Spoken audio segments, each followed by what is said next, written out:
You think you know Mary Magdalene, and then you step into her world and realize you've been walking around with the wrong name tag on the wrong person.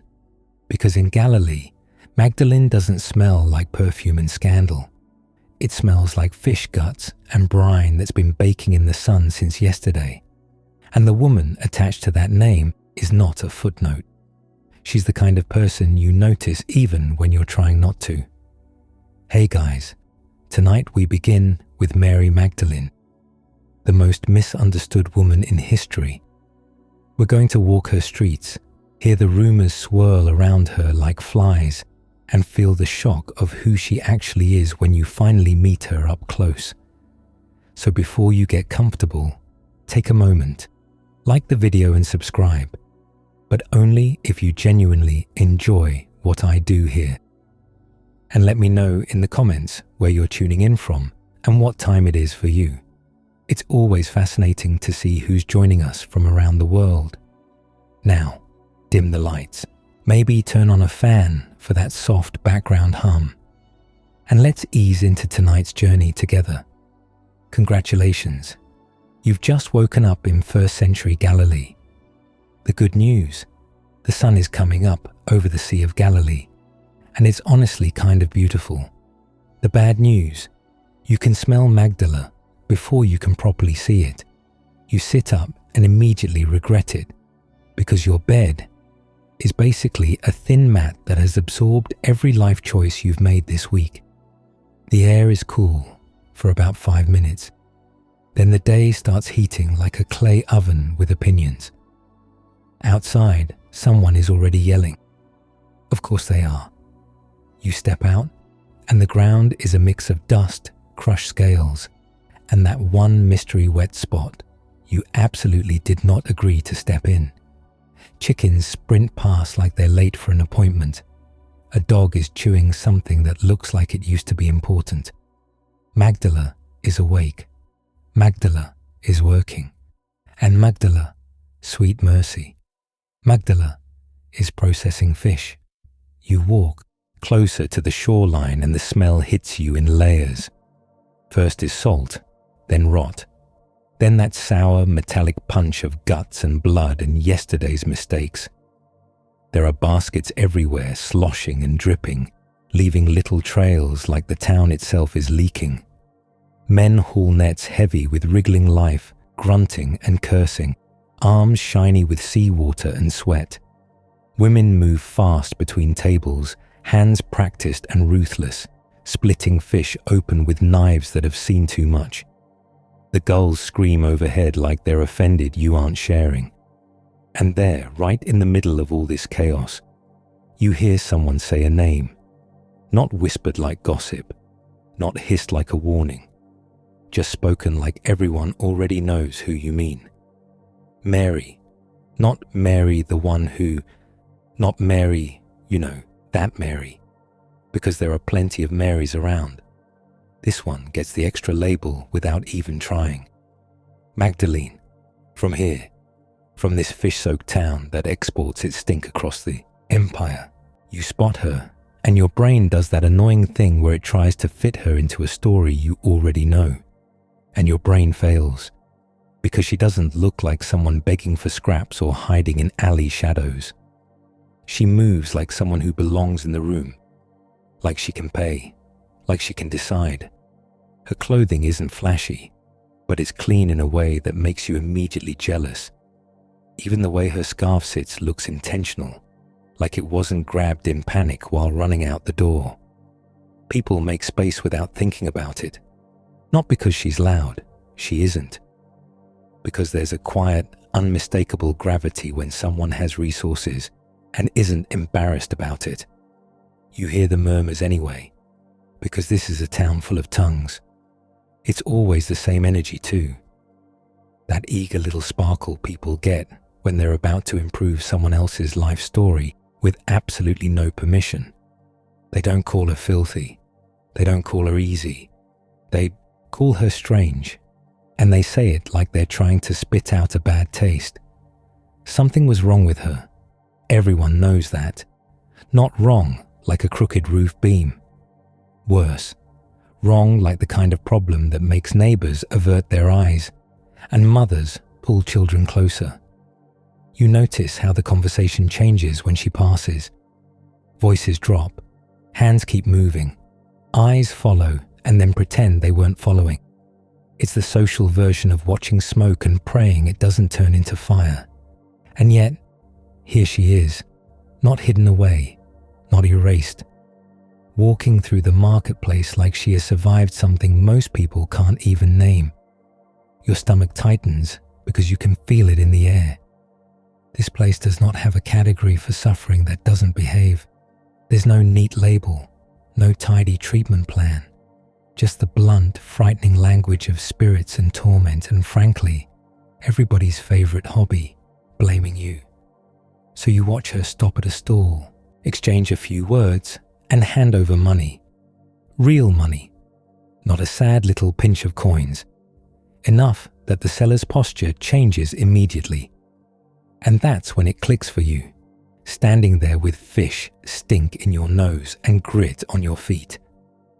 This woman isn't clinging to the edges of some holy moment like a lost kitten. She's the sort of person who can fund dinner, cover supplies, and keep a whole little movement from falling apart. Of course, nobody in the market is praising her for that. People rarely clap for a woman buying what she wants with her own means. They just stare harder, as if money must come with a scandal attached. You drift along with the crowd, because crowds are magnets, and you are only human. Somebody's talking about a teacher, a rabbi, a man from Nazareth. Word travels fast in places like this, mostly because there's nothing else to do while scraping scales off your sleeves. They say he speaks like he actually means it. They say sick people are getting up. They say things are changing, and you can hear excitement trying to hide under fear. Mary pauses when she hears it, just for a breath, her hands still, her eyes distant, like she's listening with more than her ears. Then she keeps walking, but it's different now. And you, unlucky time traveler that you are, feel it too. That little hinge point sensation, like history is about to swing on something quiet and personal. Because this is the part nobody tells you when they turn her into a rumor or a punchline. Before anyone argues about her, before anyone reshapes her into something easier to swallow, she is simply here, in Magdala, in the smell, in the noise, in the staring.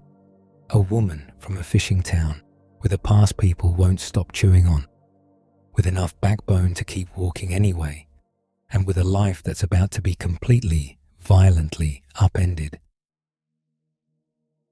The sun is higher now, and your back already aches like you slept on a sack of rocks, because you did. Somewhere nearby, a rooster screams like it's filing a complaint with the universe.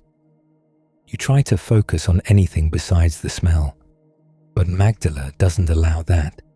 The air is thick, salt, fish oil, wet rope. Every breeze feels like it's carrying a personal message from a barrel of brine. You follow the sound of work, because work is the town's heartbeat. Down by the water, men drag in nets that slap the shore with a wet, heavy sound. Fish tumble out in a glittering panic, and for half a second, it's beautiful. Then the knives come out. Beauty lasts exactly one breath in this place. Tables are set up like a production line, except nobody's wearing gloves, and everybody's yelling. Hands pin fish down, thumbs split them open, guts spill out in steaming little ropes. The gulls dive like they've been personally invited, screaming in your ear as if you owe them rent. A kid runs past carrying a basket that's leaking. The liquid drips onto the dirt and turns it dark, and you realize the town has a permanent damp shine in certain spots. Not from rain, from centuries of seafood decisions. Magdala isn't a sleepy fishing village with one boat and a dream. This is a business. You see stacks of clay jars, amphorae, lined up like a little army waiting to be filled. Men with stained tunics roll barrels closer. Women shovel salt with flat wooden scoops, packing fish into jars in tight layers. Salt, fish, like they're building a gross little edible wall. The brine vats are the worst. They're big dark pools where fish parts go to dissolve into profit. You lean a little too close, and the smell hits the back of your throat. It's sour, sharp, and weirdly sweet, like rot is trying to wear cologne. Your eyes water immediately, which is great, because now you look emotional about fish. Somebody laughs nearby, and you look over. A merchant is arguing with a worker over the quality of a batch. He pokes at the fish like he's inspecting fabric. Too soft, he complains, like this is a pastry. The worker shrugs, wiping his hands on his tunic, which does absolutely nothing. His tunic is already a crime scene. You can tell who's local by how unfazed they are. Nobody here makes a face. Nobody here gags. They just keep moving, because Magdala's money is in the moving. Fish comes in alive, and it goes out dead, salted, sealed, and ready for some Roman soldier 3 towns away to eat it with a bored expression. This town exports its stink like it's a luxury product. Up from the shoreline, the streets are narrow and busy. Stone underfoot, dust on top, and a constant grit that gets between your toes. You pass little workshops where people mend nets, patch sails, hammer metal hooks back into shape. Rope hangs everywhere. It's like walking through a house where someone's hobby is maritime entanglement. You duck once and still manage to catch a strand on your hair. A donkey stands in the shade, blinking slowly. It looks like it has seen too much. A man slaps its flank and loads it with jars, and the donkey sighs in a way that feels deeply relatable. You drift into the marketplace, where the smell shifts. It's still fish, obviously, because you can't escape your destiny. But now it's layered with cumin, smoke, sweaty bodies, and the unmistakable odor of goats pretending to be innocent. Stalls crowd in close. Dried figs, dates, olives floating in cloudy brine. Bread stacked in uneven piles, already hard around the edges, daring you to try it. Somebody is selling pickled vegetables from a jar that looks like it's been used since Abraham was a teenager. The liquid is murky, and there's something floating that you choose not to identify. You move on. A woman passes you with a clay jug balanced on her hip, like it weighs nothing. Her headscarf is wrapped neat, her sleeves rolled, just enough to work. She doesn't look at you, because nobody looks at strangers for long unless they're trying to buy something. And in a town like this, everyone is trying to buy something. Magdala has that hum of commerce, coins clinking, bargaining voices, quick laughter that turns sharp in an instant. You catch snippets of multiple accents, not just Galilean. Traders come through here because fish means money, and money means roads, and roads mean strangers. You spot a man with a cleaner tunic than anyone around him, sandals that look newer, and the posture of someone who does not gut fish for a living. He's holding his nose discreetly, like he thinks nobody notices. Everybody notices. They just let him suffer. You also notice the little signs of wealth that don't shout, but absolutely speak. Doorways with better stonework. Courtyards with smooth plaster walls, not just rough stacked rocks. A house with a small upper room, which is basically the ancient version of saying, "We're doing fine." And you realize, standing there with dust on your ankles, that Mary Magdalene didn't have to come from hunger. She could have come from this. A town that's loud, productive, and surprisingly connected. A family that could own part of a fishing operation, or storage space, or boats, or the jars themselves. In Magdala, the difference between scraping by and having means is simple. Do you work the fish with your hands, or do you own the table? You look again for Mary. You catch glimpses, her scarf, the fall of her tunic, the way people shift around her like she's a rock in a stream. Not rude, instinctive. She doesn't hurry like someone afraid of being noticed. She walks like she has errands, and her errands matter. A woman of some status here doesn't sit around eating grapes all day like a bored queen. She manages.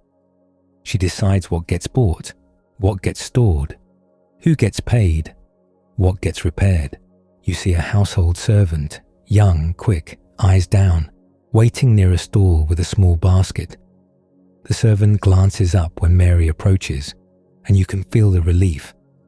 Like good, the person with authority is here, and now the day can move forward. Mary speaks to a seller, not sweetly, not cruelly, just direct, the tone of someone who has negotiated 100 times and doesn't need to perform. Coins pass hands.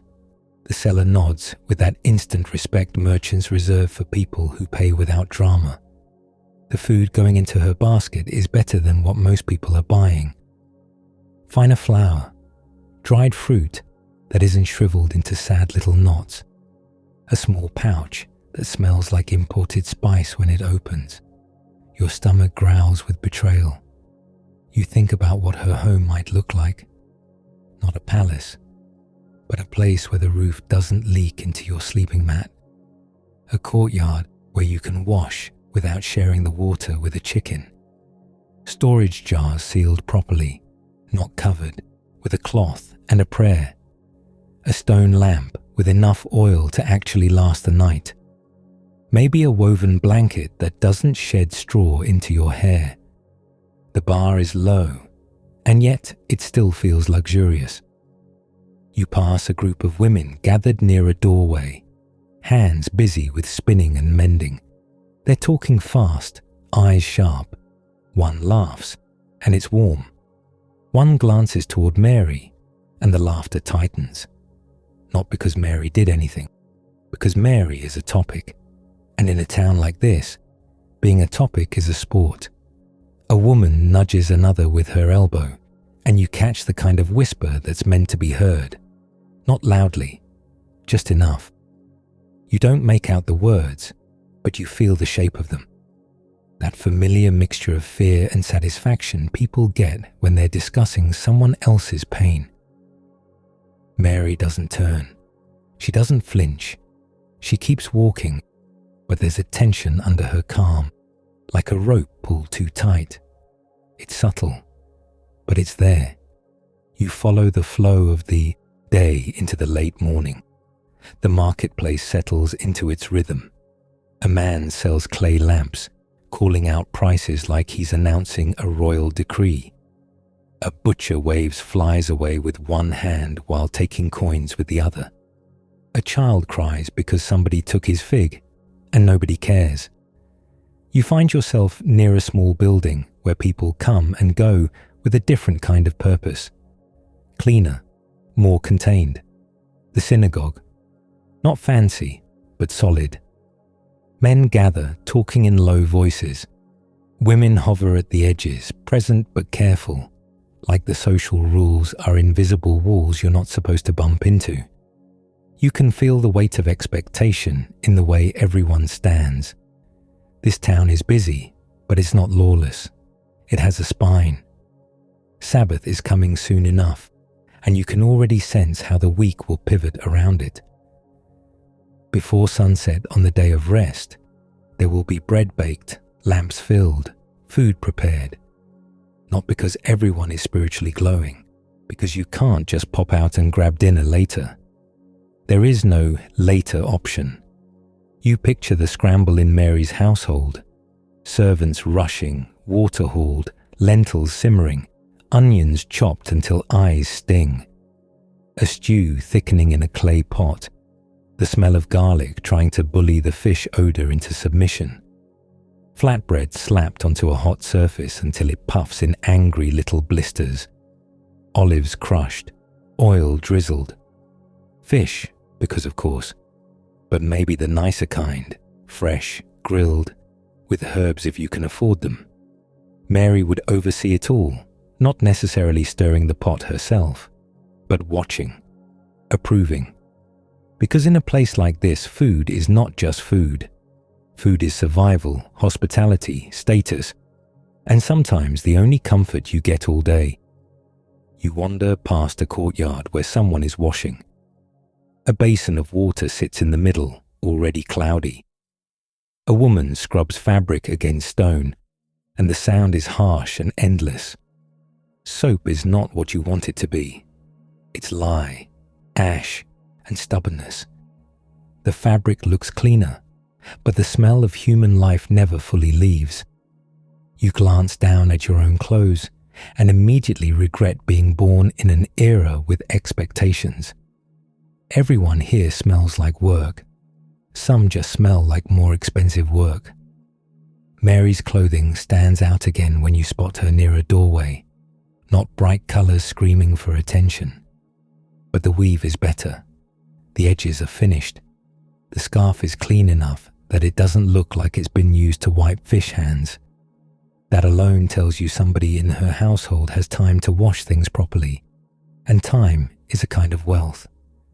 Her hair is covered in public, as expected, not because women here don't have hair, because the rules are the rules, and breaking them makes you a walking announcement. Mary doesn't need to announce anything. Magdala already says her name. The day moves, and the heat builds. The stone underfoot warms until it feels like it's breathing. Flies thicken in the air, near the fish tables. They land on everything, on bowls, on hands, on faces. Nobody swats as much as you'd like. You watch a man flick a fly off his lip and continue talking without missing a word. Your entire body tries to leave the timeline. At the edge of the market, you notice a small setup that makes people uneasy. A man with a little collection of objects laid out on cloth. Charms, knotted cords. Tiny scrolls with writing so small it's basically a threat. A jar of oil. A bundle of herbs that smells bitter and sharp. People approach him like they don't want to be seen approaching him. They speak in low voices and leave quickly, clutching whatever he sold them. You can tell what he is, without anyone saying it. A fixer, a spiritual handyman, the kind of man you visit when your problem isn't a broken roof beam, when your problem has teeth. Your attention snaps back to Mary as she passes nearer to that corner of the market. Her servant is with her, basket heavier now. Mary's eyes flick toward the charm seller for half a heartbeat. Her jaw tightens. It's the smallest change, the kind most people miss. But you don't, because you've already felt the way this town watches her, like they're waiting for something. A man steps too close, accidentally maybe. His shoulder brushes her sleeve. Mary stops, not dramatically, just stops. For a moment, you think she's going to turn and say something sharp. That would be normal. But what happens is stranger. Her breathing changes. Her gaze goes unfocused, like she's looking through the street and out the other side of it. Her hand tightens around the strap of her basket so hard her knuckles pale. The servant looks up instantly, alarm flashing across her face before she smothers it. Like this is familiar, like they've done this dance before. Mary blinks once, slow. Her lips part, like she's about to speak. She doesn't. Her throat moves as if she swallowed something that fought back. The man who brushed her keeps walking, never noticing. A pair of women nearby notice, though. Their conversation pauses. Their eyes flick toward Mary and away again, quickly, like you do when you see lightning and don't want to invite it. Mary stands perfectly still, and the stillness feels wrong. too deliberate, too forced. You have that uncomfortable sense of being near someone trying to hold themselves together with sheer will. Like watching a cup trembling at the edge of a table. A child shrieks somewhere behind you, and the sudden sound makes Mary flinch. Not like a normal startle, like her whole nervous system just got slapped. Her shoulders jump, her eyes widen, and for a second, her expression isn't composed at all. It's raw fear, the kind that makes your stomach drop even though nothing is chasing you. The servant touches Mary's elbow lightly, not grabbing, not dragging, just a signal. Mary inhales hard through her nose, and you can see her trying to come back into herself. People around them pretend not to see. They go back to inspecting figs, to bargaining over oil, to yelling at children. But the air changes anyway, because everyone feels it. In Magdala, you don't need a diagnosis to know something is wrong. You just need eyes. You follow at a distance as Mary turns down a side street, away from the thickest part of the market. The noise dulls a little. The street smells less like fish and more like smoke, damp stone, and the sour tang of stored water. You pass a doorway where a woman is sweeping dust with a bundle of reeds, pushing it from one spot to another, like that solves anything. Mary's pace is steady, but her hands aren't. Her fingers flex and curl like they're trying to shake something off. She pauses at a corner where the shade is deeper, and her servant shifts the basket to her own arms. Mary presses her palm to the stone wall briefly. You see it now, how hard she works to appear normal, how much energy it costs her to simply stand in a street without falling apart. This isn't a town that gently makes space for suffering. This is a town that trades stories the way it trades fish. If your pain is tidy, it gets sympathy. If your pain is loud, strange, or unpredictable, it gets labeled unclean, haunted, dangerous. You've heard the phrase already, hanging in whispers like smoke. 7 demons, not 1, 7. Nobody says it lightly. It's said the way you might say someone has a house infested with rats, except the rats are invisible and everyone thinks they might jump to the neighbor's home. You try to picture what 7 demons means in a place like this. No doctors with calm voices, no quiet rooms, no pills in little jars, no words like seizure, psychosis, or trauma response. There is only the world you can see and the world you can't. And when something goes wrong inside a person, people assume something got in.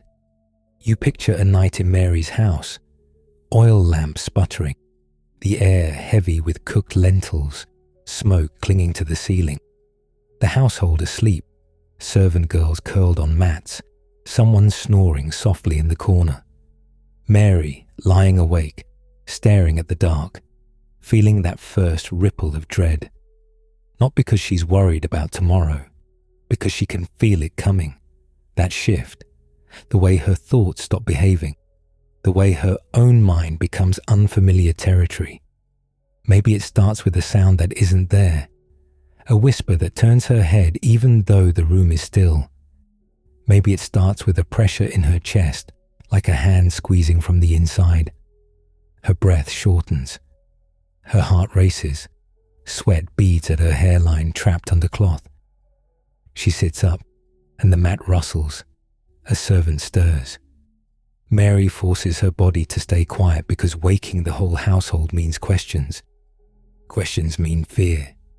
Fear means someone running to fetch help, and help here looks like men with loud prayers and rough hands. Help here looks like being held down. Maybe sometimes her body jerks without permission, limbs snapping tight. Her jaw clenches until her teeth ache. A servant gasps in the dark, whispering her name like it's a fragile thing.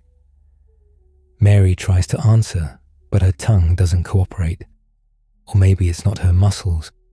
Maybe it's her thoughts. A flood of shame out of nowhere. memories twisting into accusations, a certainty that everyone hates her, that God has turned his face away, that she is poisoned inside, the kind of despair that doesn't explain itself. How do you tell anyone you're drowning when you're sitting upright? How do you say, something is eating me, when your skin looks fine? In the morning, she would have to get up anyway, because morning does not care. The household would smell breakfast, and that smell would pull everyone into normal life. Flatbread, olives, maybe a little cheese, sharp and salty. Mary would wash her face with cool water from a jar, rubbing sleep from her eyes. She would wrap her scarf carefully, hands steady by practice. She would step out into Magdala, and the town would greet her like nothing happened, because the town only believes what it sees until it sees too much. Some days, it would spill into public, a sudden stillness like the one you just witnessed, a stare that goes blank at the wrong moment, a flinch at a voice, a sound, a touch, a sudden rush of panic that makes her leave a conversation mid-sentence, a moment when she speaks too sharply, too strangely, and everyone goes quiet because it didn't sound like her. Those are the moments Magdala remembers, not the days she manages, not the hours she holds it together. People rarely remember your effort. They remember your worst 5 minutes. You can also guess what her family tried, because a family with means doesn't just shrug and accept torment. They would have paid for prayers. They would have brought respected men to their house, men with strong voices and serious brows, the kind of men who sprinkle water, burn incense, recite psalms, and demand answers from the air, the kind of men who talk to the darkness like it's a stubborn animal. They would have tried amulets tied under her clothing, small bits of parchment pressed into leather pouches, herbs crushed into oil and rubbed on her temples, fasting, vigils, promises, bargains, maybe a trip to bathe in cold water, the shock of it stealing her breath, the hope that purity could drown whatever clung to her. Maybe it helped for a day, maybe it didn't, and every time it didn't, the dread would settle deeper, because when you live in a world that believes spirits cause torment and the rituals don't work, you start to wonder what you did to deserve it, or worse, what you are. You walk the streets of Magdala with that thought sitting heavy in your gut. This town made Mary strong. It made her practical. It taught her how to manage money, people, schedules, supplies. It taught her how to keep her face calm while chaos churned around her. Fish guts, Roman coins, gossip, trade. Magdala is a constant negotiation. But Magdala also made her visible. There is no hiding in a place where everyone knows everyone's sandals by sight. If you stumble, they all see it. If you suffer, they all name it. You catch up enough to see Mary again near a doorway, her home, maybe, or a relative's.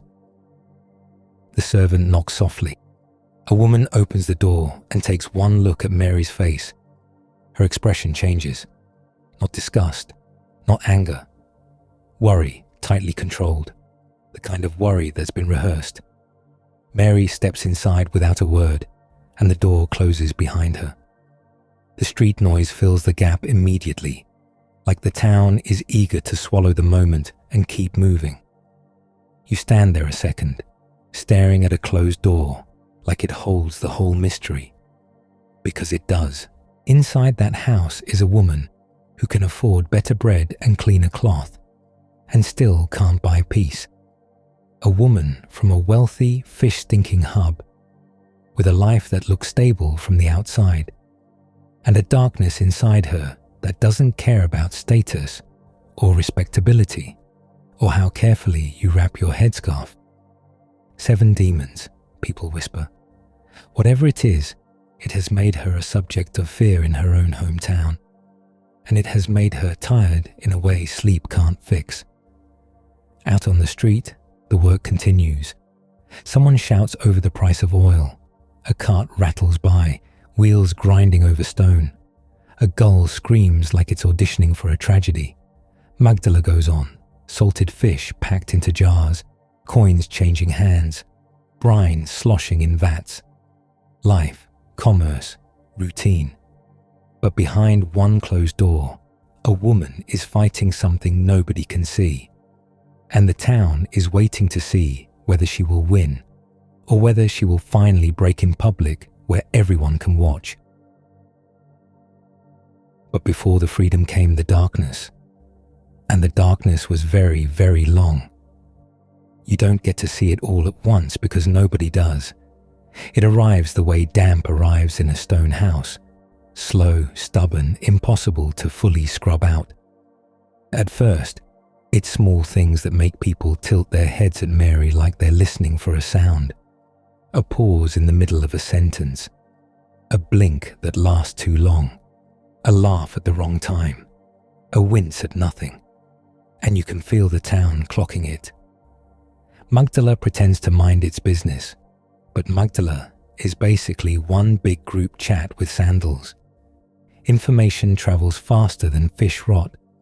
Soon it's not just she's tired or she's been under strain. Soon it's whispers with sharp edges. 7 demons. Not a demon like oops, one got in. 7 like her soul is running a crowded little hostel for nightmares. You stand outside that closed door from earlier and you can almost hear the household inside. Not words, just the careful quiet of people trying not to trigger something. The lamp oil smells faintly sweet and smoky through the cracks. So does the cooked lentil stew from midday, thick and onion heavy, trying to comfort everyone at once. The air in there would be warm, stale, and full of human breath. You hear a clay cup set down too quickly, a chair leg scraping stone, a soft voice, someone trying to coax Mary back from wherever she just went. Not scolding, not arguing. The tone you use on a skittish animal that might bolt into traffic. When it hits, it's not polite. It doesn't wait for Sabbath or for guests to leave or for her hair to be neatly wrapped. It comes like a storm through a doorway. Some days it's her body. You watch her standing one moment, and the next her muscles lock up like an invisible fist has grabbed every tendon. Her hands curl tight, fingernails biting her palms. Her jaw clenches so hard you can see the veins stand out in her neck. A thin sound escapes her, half gasp, half-strangled cry. People step back fast, not because they're cruel, because human beings are cowards when suffering gets loud. If it happens in the street, the marketplace freezes for half a heartbeat. A fish knife pauses mid-slice. A donkey stops chewing. A merchant's mouth hangs open, and his eyes flick away like he's trying not to catch whatever this is. Someone mutters a prayer, fast and messy. Mary might fall. Stone streets are not padded. When her shoulder hits, you hear it, and your stomach turns. A servant girl dives in to keep her head from cracking. She's done this before. You can tell by the way she moves without thinking, like muscle memory built out of panic. Other days it's her mind. That might be worse, because there's no bruise you can point to and say, "See, that's the problem." You see her staring at a wall like it's speaking. Her eyes track something that isn't there. Her lips move silently, answering a question no one asked out loud. When someone calls her name, she flinches like she's been struck. And when she does speak, her voice might sound like hers, or it might come out sharper, wrong, crowded. Not a different voice like a theatre trick, more like her own voice with gravel in it, like something else is shoving itself through the same doorway. You feel your skin prickle when you're near her during those moments, not because you know what it is, because you know what it does to people. It turns them into a spectacle. It turns them into a warning. A woman passing by pulls her child closer, not even subtle. A man makes a show of stepping aside, pretending he's avoiding a puddle. He's avoiding Mary. And Mary sees it. Of course she sees it. She's not unaware. She's not floating above the town like a saint painted on plaster. She's right here, with dust on her hem and fear in her mouth, watching people decide she's unsafe.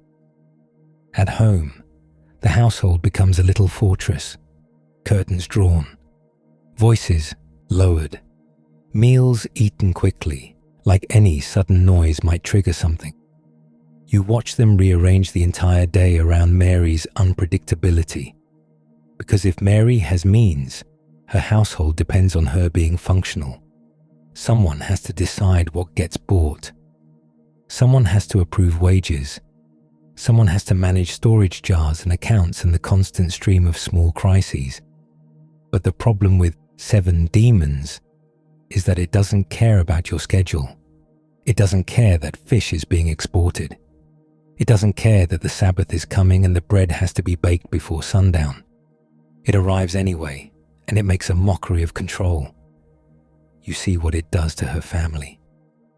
The way a relative's face tightens at every sudden sound. The way someone always positions themselves between Mary and the door, not to imprison her, but to prevent her from running out into the street mid-episode. The way a servant keeps water close by, because sometimes Mary vomits afterward, exhausted and shaking. Nobody says vomit. They say she was unwell. But you smell it when they throw the water out. Sour, sharp, humiliating. And the shame is its own demon, honestly. Because Mary knows the rules. She knows what people say about purity, about cleanliness, about what it means when a body won't behave.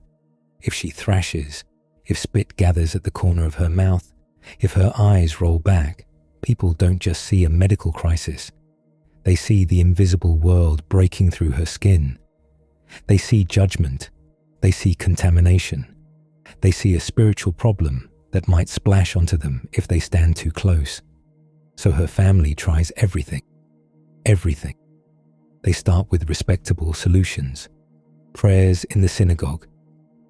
A respected elder standing near the doorway, clearing his throat, saying words that sound steady even when everyone's hands are sweating. Mary sits with her head lowered, fingers clenched in her lap, hard enough to leave marks. She tries to be still. Stillness is expected.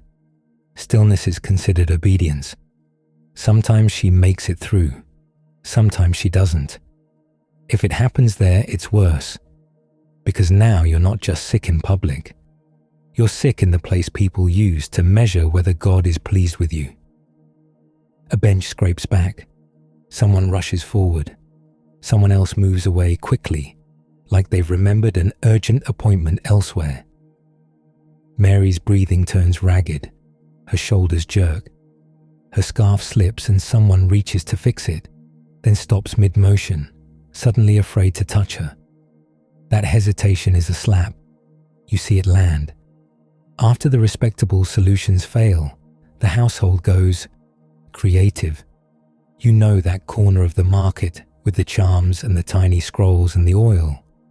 Yeah, they go there. Not openly. Not with dignity.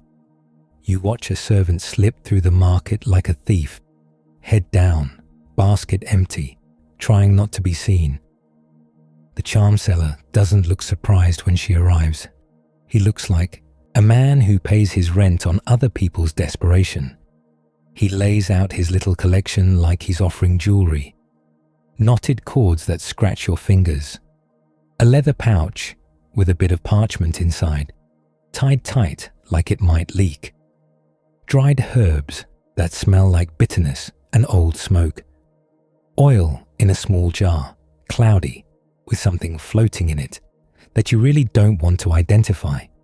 It clings to the glass like snot. The servant's hand trembles as she pays. Coins clink softly.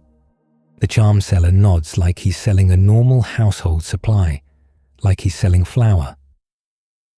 Back at the house, they tie the cord under Mary's tunic. They tuck the pouch near her skin. It presses against her ribs when she breathes. An itchy little promise. They dab the oil on her temples, and it smells sharp. Maybe vinegar, maybe herbs, maybe hope. Mary sits there and lets them. Because what else is she going to do? Say, "No thank you, I prefer the screaming." When it doesn't work, they don't say it doesn't work. They say, maybe we did it wrong. Maybe they need more oil, more prayers, more fasting. So they fast. And fasting in a fishing town is a special kind of misery. Your stomach already knots when you smell brine all day. Now imagine doing that with an empty belly and a head full of buzzing dread. Mary's hands shake. Her skin looks too tight across her cheekbones. Some well-meaning person tells her this is purification. This is discipline. This is spiritual strength. You watch Mary stare at the wall and try not to laugh in their face. Not because it's funny, because if she doesn't laugh, she might cry. And crying in this house has become a signal flare. When fasting fails, they bring in professionals. And by professionals, you get men with strong opinions, loud prayers, and breath that could peel paint. The exorcist arrives with an entourage. Of course he does. He carries a leather bag that thumps when he drops it on the floor. Inside are little jars, bits of incense, maybe a knife for cutting something symbolic, maybe a bowl. The room fills with the smell of burned herbs and human sweat in seconds. Someone closes the shutters because apparently darkness helps. Or maybe they just don't want the neighbors to see. Mary is seated on a low stool, hair covered, hands in her lap. Her face is blank in that way that means she's bracing herself. The exorcist circles her like she's a suspicious pot of stew. He mutters prayers. He spits once, off to the side, like punctuation. A servant flinches. He asks questions that aren't really questions. He demands names from the air. He speaks to Mary's demons, like they're unruly tenants behind on rent. Mary's breathing changes. You can see it before anyone else does. Her shoulders rise. Her eyes widen. Her fingers twitch like there's electricity under her skin. The exorcist's voice gets louder, as if volume is the same thing as power. He holds something near her, smoke, oil, maybe a scrap of parchment. The smell makes Mary gag. Her stomach heaves. The room erupts into motion. Someone grabs her shoulders. Someone grabs her wrists. Nobody is gentle, because gentleness feels risky when people are afraid. Mary jerks against their grip, and her stool scrapes the floor. Her foot kicks out and catches a clay jar. It tips, hits the stone, and shatters with a sound like a gunshot in a small room. Oil splashes across the floor. The smell blooms, sharp, rancid, herbal, and ruined. The exorcist doesn't stop. He looks thrilled, honestly. Like, yes, resistance, excellent. We're really getting somewhere. Mary's face contorts. Tears streak down her cheeks. Not graceful tears, not quiet tears. The kind that come with snot and choking breaths and a body pushed beyond its limits. When it's over, she collapses forward, shaking. Her hair covering is askew. Her throat is raw. Her hands are red where people held her. The exorcist wipes his brow and announces something comforting. Maybe he says the spirits have weakened. Maybe he says they're stubborn. Maybe he says it will take more sessions. And more sessions also means more money. Funny how that works. Mary lies there afterward, exhausted in the way that makes your bones feel hollow. Not sleepy, drained. Her family hovers, offering water, smoothing her scarf, trying to rebuild dignity around her like a blanket. Nobody says, "Are you okay?" because the answer is obvious. Instead they say, "It's done," like naming it finished will make it true. But later, when the household sleeps, you see Mary awake again. Eyes open, staring into the dark. There's a kind of terror that comes from knowing your own mind might betray you tomorrow, or in an hour, or right now. You begin to understand why people say 7. Not because they counted, because it feels complete, total. Like whatever this is, it's not a single bad day. It's an entire life being chewed. Sometimes, to protect the household's reputation, they isolate her. Not in a dramatic dungeon with chains, in a back room, a quiet corner, a place where she won't be seen by visitors, where a sudden episode won't become a public story. The room smells like stored grain and old plaster. There's a woven mat on the floor, a pitcher of water that tastes faintly like clay and whatever grew in the jar last week, a small lamp. Mary sits there and listens to life continue without her. Footsteps in the courtyard, a servant laughing quietly, a pot being stirred, coins being counted in the next room. And the isolation does what isolation always does. It makes the walls feel closer. It makes your own thoughts louder. You can almost feel Mary's frustration vibrating under her skin.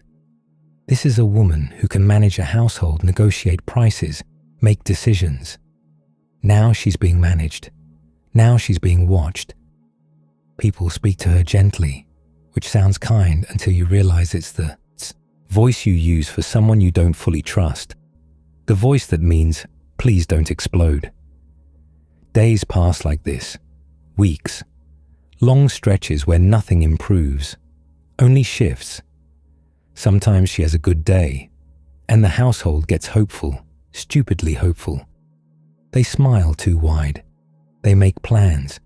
They talk about the future like it's a normal thing she gets to have. Then the darkness returns, and the hope collapses with it. Hope becomes its own humiliation, because every time you think you're free, you're reminded you're not. Magdala keeps living. Fish keep being salted. Children keep being born. Roman soldiers keep stomping through town with that bored cruelty of men who know no one here can stop them. Taxes keep being collected. And Mary keeps fighting something inside her that doesn't care about any of it. You can feel her exhaustion in the way she moves now, even when she's fine. She walks like someone carrying a bucket of water very carefully, trying not to spill. Every step is controlled. Every smile is measured. She becomes good at hiding the early signs. She learns to excuse herself quickly. She keeps her nails trimmed short, because at least she can control that. She keeps her scarf pinned tighter, because at least she can control that too. But control is not the same as peace. Control is just a cage you build out of effort, and effort runs out. The desperation in the household starts to taste metallic. You hear it in conversations at night. A relative saying, "Maybe we should take her somewhere else." A servant whispering, "What if it spreads?" Someone else snapping, "It doesn't spread, it's not mold," even though everyone is treating it like mold. And that's when the rumors start drifting in from the roads. Because Magdala is a commercial town. People arrive with fish barrels and leave with stories. A traveler says there's a healer moving through the region, a teacher from Nazareth. You hear it first in a market voice, casual, almost bored. People are saying he touched a man with a ruined hand and it straightened. Someone snorts. Someone else says, "My cousin's neighbor saw a lame boy walk." A merchant rolls his eyes. "Sure, and I saw a fish sing." But the rumors keep coming, and they don't die like most rumors. They grow legs. They pick up details. A crowd by the shoreline. A woman who'd been bleeding for years and suddenly wasn't. A man who screamed like an animal and ended up sitting quietly. dressed, looking like himself again. That one lands different. That one makes people go quiet, because screaming like an animal is familiar, because that's what everyone is afraid Mary might do again. You watch Mary hear it, not all at once. A servant mentions it while pouring water. A relative repeats it while pretending not to care. Mary's face doesn't change much because she's practiced at not showing hope. But her eyes sharpen. For a moment, they look like they used to, alert, focused, alive. The household debates. You can feel the tension, because going to a healer is an admission. It's saying, yes, we have tried everything, and yes, we are out of answers. It's also risky. If Mary has an episode in a crowd, Magdala won't just talk. Magdala will feast. But Mary doesn't wait for permission forever. She's been controlled enough. One morning, when the air is already warming, and the gulls are screaming like they're angry at the concept of silence, she goes, not alone. Of course not. A servant comes with her, face tight with worry, hands empty in case they need to grab Mary quickly. A relative trails behind, trying to look like they're merely out for errands. You move with them toward the shoreline where the crowd has gathered, and you know it's different before you even see it, because the sound is wrong. It's not the usual market chaos. It's a packed, restless murmur, like 1,000 people trying to hold their breath at the same time. Bodies pressed close, sweaty shoulders, dust kicked up by too many sandals. The smell is brutal. Unwashed hair, stale breath, fish from the docks, and the sour tang of people who've been standing in the sun too long. Somebody near you coughs wetly, deep in their chest. A baby cries. A man argues with someone about space like space exists here. You try to edge forward, and your foot lands in something damp. You don't look down. You already know. Mary keeps moving anyway, head lowered, weaving through gaps with a determination that looks almost angry. Her servant whispers her name once, warning. Mary doesn't answer. She's not being reckless. She's being done. Up ahead, you catch a glimpse of him. Not in a glowing way, in a human way. A man standing slightly elevated, maybe on a rock, maybe on the edge of a boat pulled up near shore. The water behind him is bright and restless. His voice carries over the crowd, steady, not theatrical, not the booming performance of The Exorcist back home, just solid, like someone speaking from the center of himself. People around you lean in. A few look skeptical. A few look desperate. Mary looks like she might break apart just from being this close. And that's when it stirs in her again. Because of course it does. Because the darkness has no interest in letting her walk up and ask politely for help. It surges like it can sense the threat. Mary's breathing catches. Her fingers flex. Her servant's hand reaches for her elbow, ready. Mary sways slightly, and someone nearby notices and steps away fast, eyes wide. You see the familiar fear ripple outward. The crowd doesn't want her problem. The crowd wants miracles that don't involve them. Mary's relative hisses under their breath, not now, as if Mary scheduled this. Mary's face tightens. Her eyes glaze for a second, and you feel that awful sense of her slipping. But she pushes forward anyway, like she's dragging herself by the last thread of her will. Her shoulders bump strangers. A man mutters something annoyed, then sees her expression and shuts up instantly. Nobody wants to be the guy who yelled at the possessed woman. Mary reaches the front edge of the crowd, close enough now that you can see the teacher's face clearly. He looks at her, not past her, not around her, at her. That alone is jarring. because most people look at Mary like she's a jar with a crack. He looks at her like she's a person. The darkness lashes. Mary's body jerks. A sound catches in her throat, half growl, half sob.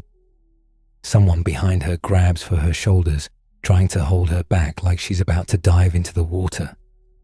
Mary flinches at the touch. The teacher steps closer.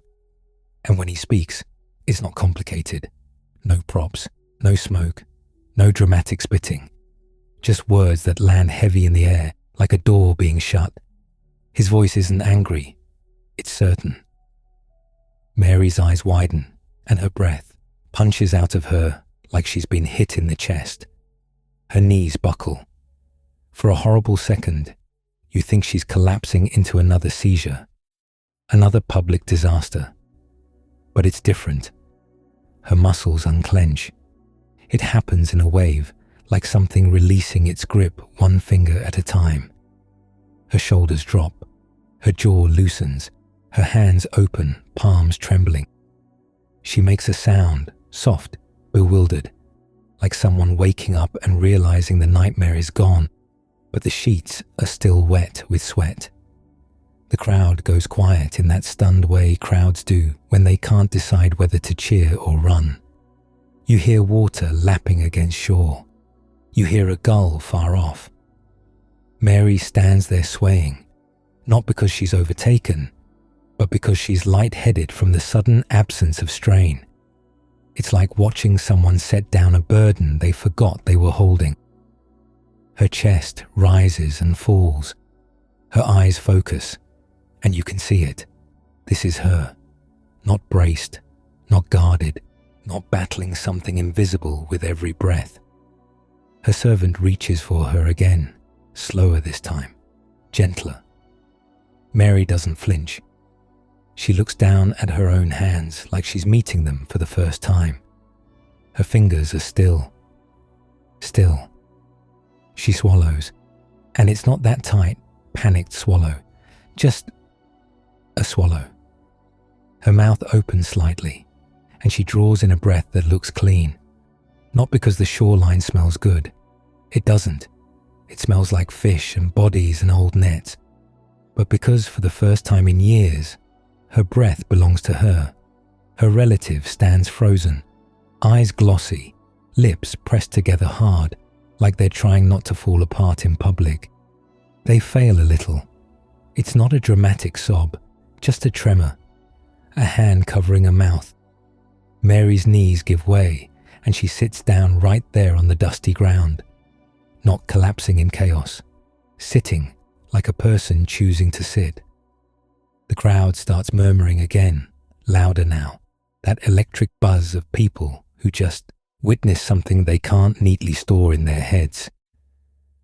A woman nearby whispers a prayer, voice shaking. Somebody laughs once, sharp and disbelieving, like their brain misfired. Someone else shushes them immediately. Mary doesn't react to any of it. She just sits. Her servant crouches beside her, and Mary leans into her slightly, not in weakness, but in something almost childlike. Relief has its own weight. Her eyes close for a moment, and you can see the aftershock moving through her. Not the darkness, the emptiness where it used to be. Because what do you do when the noise that filled your head for years suddenly stops? Your body doesn't trust it. Your mind waits for the next wave like a person who's lived by the sea too long. You keep expecting the water to come back. Mary opens her eyes again, and they're wet. Tears slide down her cheeks. Not frantic tears, not ashamed tears, just tears, like her body is finally allowed to release something besides fear. She takes another breath, slow. She looks up toward the teacher, and her expression is a strange mixture of awe and fury. Awe because she is free, fury because she can't help thinking about all the years she wasn't, all the nights awake, all the hands holding her down, all the prayers that sounded like shouting into a closed sky. And yet, even that fury is quieter than it used to be. It doesn't swallow her. It passes through like weather. Mary's servant whispers, "Mary," just her name. And Mary turns her head at the sound like it's a familiar song, not a threat. She nods once, small, certain. The crowd keeps pressing. People trying to get closer, trying to see her face, trying to touch the teacher, trying to bring their own suffering forward like a basket in a market line. But Mary remains on the ground, steady. Dust clings to the hem of her tunic. A fly lands on her sleeve and walks around like it owns the place. Mary doesn't even flinch at it, because when you've lived with 7 demons, a fly is basically background decoration. She sits there a little longer, letting the quiet inside her settle, not performing gratitude, not announcing anything, just existing without a fight. And in Magdala, where everything is measured in work and worth and the stories people tell about you, that might be the strangest miracle of all. For the first time in years, you watch Mary Magdalene simply be. No bracing, no scanning for the next attack. Just a woman on the shore, dust on her knees, salt in the air, and a mind that finally feels like her own, and stays that way. The first problem with being free is that you have to decide what to do with your freedom. Mary is still sitting in the dust by the shoreline, tears drying in tracks on her cheeks. The crowd is still doing crowd things, pressing, murmuring, pointing like they're at the world's least sanitary street performance, and you're standing there realizing something uncomfortable. Magdala is behind her. The house, the servants, the storage jars, the predictable rhythm of fish and accounts and reputation management. All of it is waiting, like a door she could walk back through. But she doesn't stand up like someone who's heading home. She stands up like someone who's been holding her breath for years and finally has air to spend.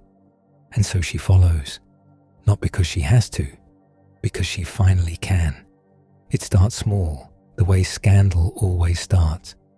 A few steps after the teacher as he moves along the shore.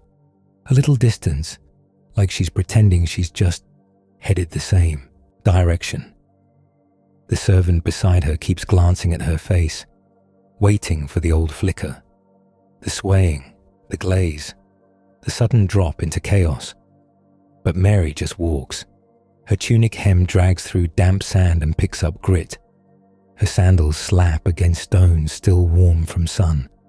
And every few steps she does that tiny internal check, waiting for the darkness to grab her ankles. Nothing, just her own thoughts, which is both thrilling and honestly a little loud at first. Because silence inside your head, it's not peaceful right away. It's like moving from a crowded market into an empty room and realizing your ears are ringing. People notice her following. Of course they do. Someone mutters behind you. That's Mary, from Magdala. The tone is the ancient equivalent of, "Oh, this should be good." A man gives her a wide berth, like her past is contagious. A woman stares too long, then looks away fast, as if caught stealing. Mary keeps walking anyway, shoulders set, eyes forward, and the men around the teacher, his students, his followers, clock her immediately. You can see it in their posture. They don't say, "Welcome." They do that thing men do when the group dynamic shifts, and nobody wants to be the first to admit they're nervous. One of them, broad shoulders, fisherman hands, leans toward another and whispers something. The other guy nods like he's pretending this is fine. Their expressions say, "This is going to be complicated," because it is. A woman traveling with a band of men isn't quirky. It's not bold. It's not empowering. It's a social grenade with the pin already pulled. People don't assume devotion. They assume trouble. They assume improper. They assume who is she to be walking where men walk. Mary feels those assumptions hit her like thrown pebbles. She's lived her whole life under the weight of other people's stories, but she's also lived with 7 demons. So the pebbles don't exactly impress her. By the time the sun starts sliding down, you realize nobody planned for this. Nobody had a meeting. There's no sign-up scroll. The teacher just keeps moving, stopping to speak to people, to touch a shoulder here, to lift someone's chin there. And Mary stays near enough to hear him breathe, far enough not to look like she's clinging. Evening comes with that sudden chill it always has near the water. Daytime warmth drains away, replaced by damp air that crawls under your clothes and makes your teeth feel too big. The group finally pauses on a patch of ground that's more weeds than grass. Someone drops a bundle with a tired grunt. And now the practical nightmare begins. Where does everyone sleep? Because following a rabbi sounds inspiring until you remember sleep exists. Sleep has requirements. A roof would be nice. A blanket would be luxurious. A straw mat without fleas would be a full-blown miracle. The men start doing the usual shuffling decisions. Who goes to find food? Who stays with the teacher? Who tries to convince a local household to offer space? Mary stands there, watching, and you can see the moment she realizes something. They have faith. They do not have logistics. You catch her glance moving over them, the way she used to glance over her household in Magdala. Counting, assessing, not judging, just noticing what's missing. A few days pass like this, and the walking begins in earnest. You learn quickly that the kingdom of God involves an unreasonable amount of foot travel. Your calves ache in a way that makes you resent your own anatomy. Dust gets everywhere, not poetic dust.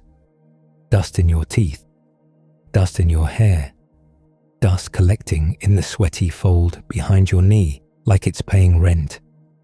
At midday, the sun sits right on your skull, and your head feels baked. Someone hands you water from a skin bag, and it tastes like old leather and yesterday's regret. The roads aren't smooth. They're rutted tracks lined with stones that roll underfoot. You pass a field where someone is burning weeds, and the smoke clings to your clothes. You pass a donkey carcass by the roadside, swollen and humming with flies. Nobody says anything about it. Everyone just walks a little faster, breathing through their mouths like that helps. And Mary is still here, not drifting away after the excitement fades, not returning to Magdala to resume her life. Her life is here now, in the dirt, with blisters forming where her sandals rub. The first time the group stops near a town, you feel the eyes. People watch from doorways. A woman with flour on her hands pauses mid-need, staring. A man leaning on a staff narrows his eyes like he's deciding whether to spit.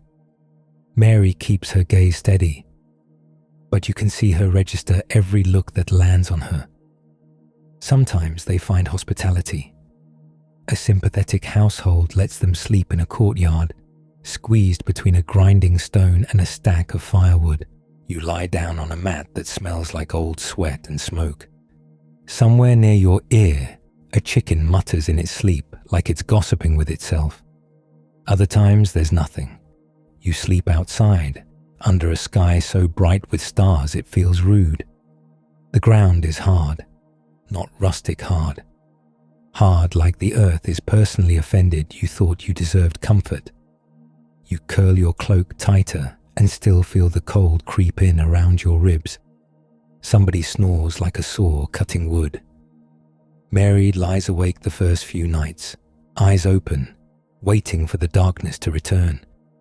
You can tell by the way she flinches at sudden sounds, a branch snapping, a distant dog barking, a man coughing in the dark.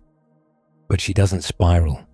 She just breathes through it, steady, like she's learning the shape of herself again. By the end of the first week, you notice something else. Money is appearing, not in a flashy way, not tossed around like Roman coins at a party, but food gets bought. A few loaves here, dried figs there. Someone quietly pays for a room when the group is too exhausted to sleep on rocks again. Someone replaces a torn strap on a sandal before it fully fails, and you start tracking where it's coming from, because you've spent enough time alive to know nothing appears out of thin air except flies. It's Mary, and it's other women with her. They arrive in little moments, joining the movement the way sparks join a fire. A woman with an accent that marks her as not from around here.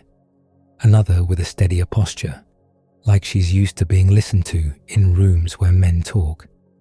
They don't announce themselves. They just show up, and suddenly, the group survival rate improves. You watch Mary and one of the other women crouch near a market stall, negotiating with a merchant. He tries to overcharge them, of course.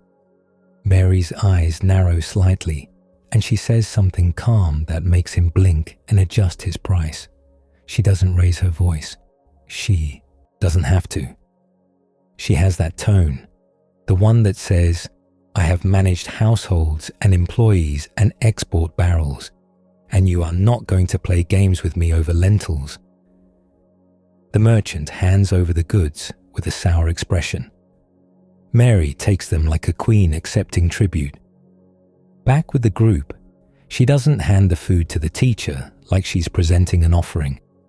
She hands it to whoever is distributing, practical, efficient. Because patronage isn't about being seen. It's about making sure everyone eats. You begin to understand how this works. The men preach. They argue. They get into debates with strangers that last way too long, fueled by zeal and ego and whatever dried fish they ate earlier. The women make it possible for the zealots to remain alive. There's cooking when there's something to cook. There's arranging places to sleep when there are places to sleep. There's tending to someone's blistered feet. There's washing a tunic in a stream, pounding it against rocks until your hands sting, because if you don't wash it occasionally, it becomes a wearable ecosystem. There's the constant work of being in public all the time with no privacy and no doors you can close. And Mary, who used to be managed, is now managing. Not the movement's message, the movement's reality. One afternoon, you crest a hill and see a crowd gathered in a bowl of land below, like a spill of ants around dropped honey. The noise reaches you before the people do, shouting, crying, laughing, arguing. The teacher heads straight toward it, because of course he does. He has the worst instincts for personal safety and the best instincts for human need. Mary follows, and you're close enough to see her scan the crowd automatically. Where are the children? Where are the sick? Where are the men who look like trouble? You squeeze into the press, shoulders knocking, sweat slicking your back.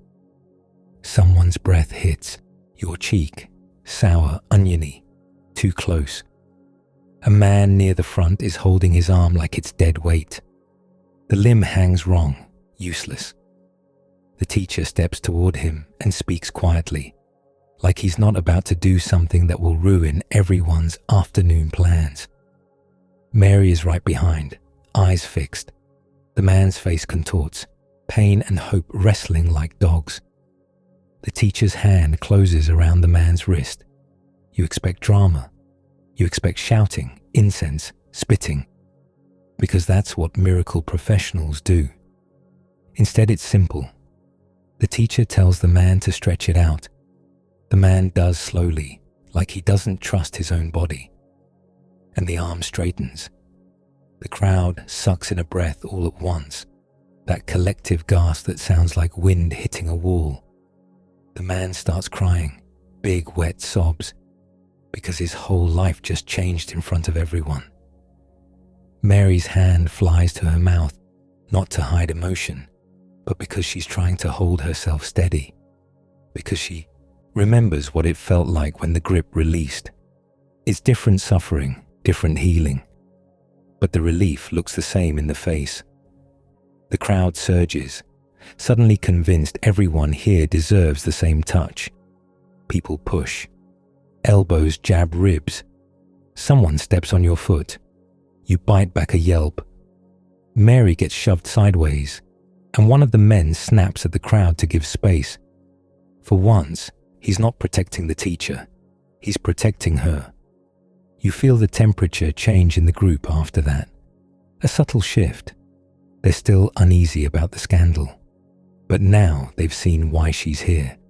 Not as decoration, not as a rumor magnet, as someone healed, yes, but also as someone steady, someone who stays. Some days are pure tension. You walk into a synagogue, and the air feels sharp, like metal. Men in cleanish robes watch the teacher like he's a stray dog that wandered into the wrong courtyard. The teacher speaks anyway. He tells stories that make people laugh, then go quiet, because the laughter turns into recognition. Mary sits or stands with the other women, head covered, eyes lifted. She hears every syllable. She watches the faces of the men who are offended. They have that tight look, like they're swallowing something unpleasant. Afterward, outside, someone confronts the group, not with swords, with questions that are designed to corner. Why are you doing this? Who gave you authority? Why are you eating with those people? Mary stands slightly back, and you see her jaw tense, because she knows those people includes her, whether they say it out loud or not. The teacher answers calmly, infuriating them with his calm. They walk away stiff-backed. One of the disciples mutters something rude under his breath, like a man who has survived an argument and now needs to feel tough again. Mary exhales through her nose, almost a laugh. It's the laugh of someone thinking, "We are going to get killed, aren't we?" And the strangest part is that she looks content. Not because danger is fun, because for the first time, her life has direction that isn't fear. Other days are boring in a way that makes you appreciate boredom as a gift. You walk for hours with nothing happening except the sound of sandals, the occasional donkey bray, and someone complaining quietly about their feet. The landscape rolls by, fields, rocks, scrub, a lonely tree that looks like it's given up. Your stomach growls, and when you finally eat, it's bread again, always bread. Bread so coarse you can feel it scraping your throat. You chew it and think about how teeth are a privilege. Mary shares what she has without making a ceremony of it. A handful of dried fruit, a little piece of cheese that smells like it's been living in someone's pouch for a week. It tastes like salt and survival. At night, when the group settles, the conversations happen. Not speeches, not sermons. The low, tired talk of people who've spent all day being stared at. One of the men replays an argument from earlier, still annoyed. Another laughs about something a child said. Someone asks the teacher a question, and the answer isn't always soothing. Sometimes it's sharp, like flint. Mary listens more than she talks, but when she does speak, it's usually practical. "Water first," she says once, when everyone is about to collapse, and they actually listen. There are moments when the scandal flares up again. A town that welcomes the teacher does not necessarily welcome his whole entourage. A household offers space for the men and glances at the women like they're unexpected luggage. Mary feels it. You feel it. There's an awkward pause where everyone pretends not to notice the insult, because calling it out would make it worse. Mary adjusts her scarf, lifts her chin slightly, and waits. She has learned patience in darker circumstances than this.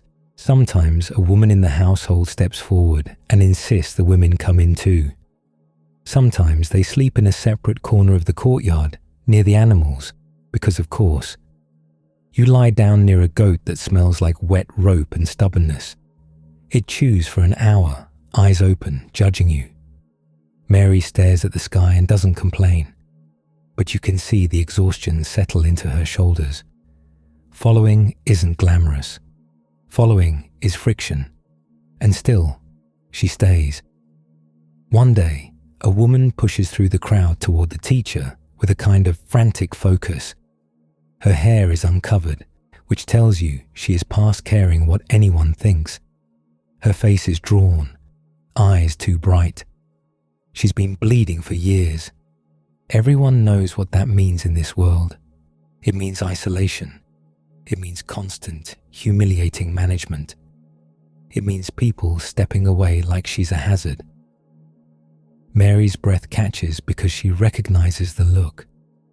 That look of a person who has tried everything and is down to one last desperate move. The woman reaches out and touches the fringe of the teacher's garment. It's barely a touch. The teacher stops and turns, scanning the crowd. The disciples look annoyed, because they are always annoyed by crowds doing crowd things. The woman is trembling. When she speaks, her voice cracks, and when the teacher answers her when he calls her daughter, Mary's eyes fill again. Not because it's sentimental, because she knows what it is to be treated like a problem first and a person second, and she just watched someone be named like family in front of everyone. Another day, you pass a group of men with leprosy keeping their distance, calling out from afar. Their voices are hoarse. Their skin looks wrong, patchy, raw in places, like the world has been slowly erasing them. The smell hits you even from a distance. Sweat and sickness and old bandages. The teacher doesn't flinch. He moves toward them like he didn't get the memo about contamination. Mary watches tense, because she knows what people do when they're afraid of being made unclean. They turn fear into cruelty. But the teacher speaks to them, sends them on, and you watch those men go like startled animals, half running, half stumbling, hope making them clumsy. Mary murmurs something under her breath. Not a prayer exactly, more like disbelief that kindness can be this reckless. There are meals with tax collectors where the air is thick with roasted meat and side-eye, the kind of meal where you feel judged for existing. Mary sits with the other women, hands folded, eating what's offered. The food is good, oily, rich. It sits heavy in your stomach because you know how many people think you shouldn't be here. Outside, someone spits and calls the teacher a name that isn't polite. The disciples bristle. Mary stares at the ground for a moment, and you see the flicker of her old fury. Not the demon fury, the human fury. The fury of someone who has been labeled and dismissed and whispered about. She looks up, and her eyes are clear. She doesn't lash out. She just keeps walking, which might be the harder choice. Time stretches. Weeks become months, and the movement develops its own rhythm. You can almost predict the day. Morning, waking stiff, pulling on dusty clothes, trying to find water. Midday, walking, sweating, dodging trouble, feeding whoever needs feeding.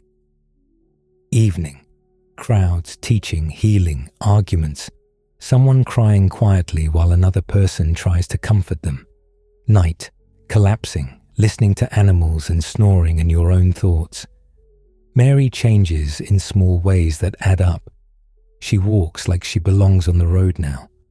She stops flinching at every sudden sound.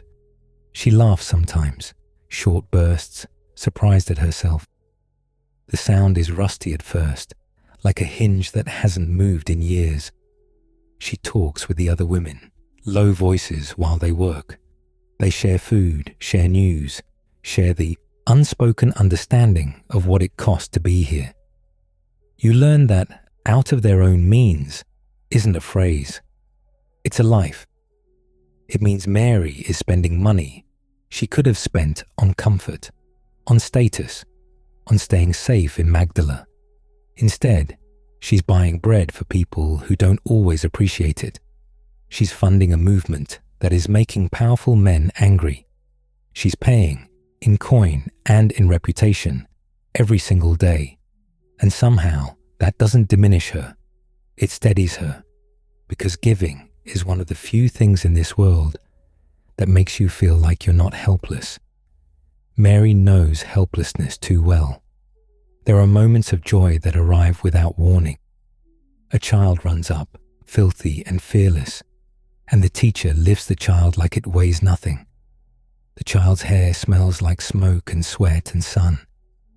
Mary smiles, and for a second she looks younger, like a woman who can imagine a future again.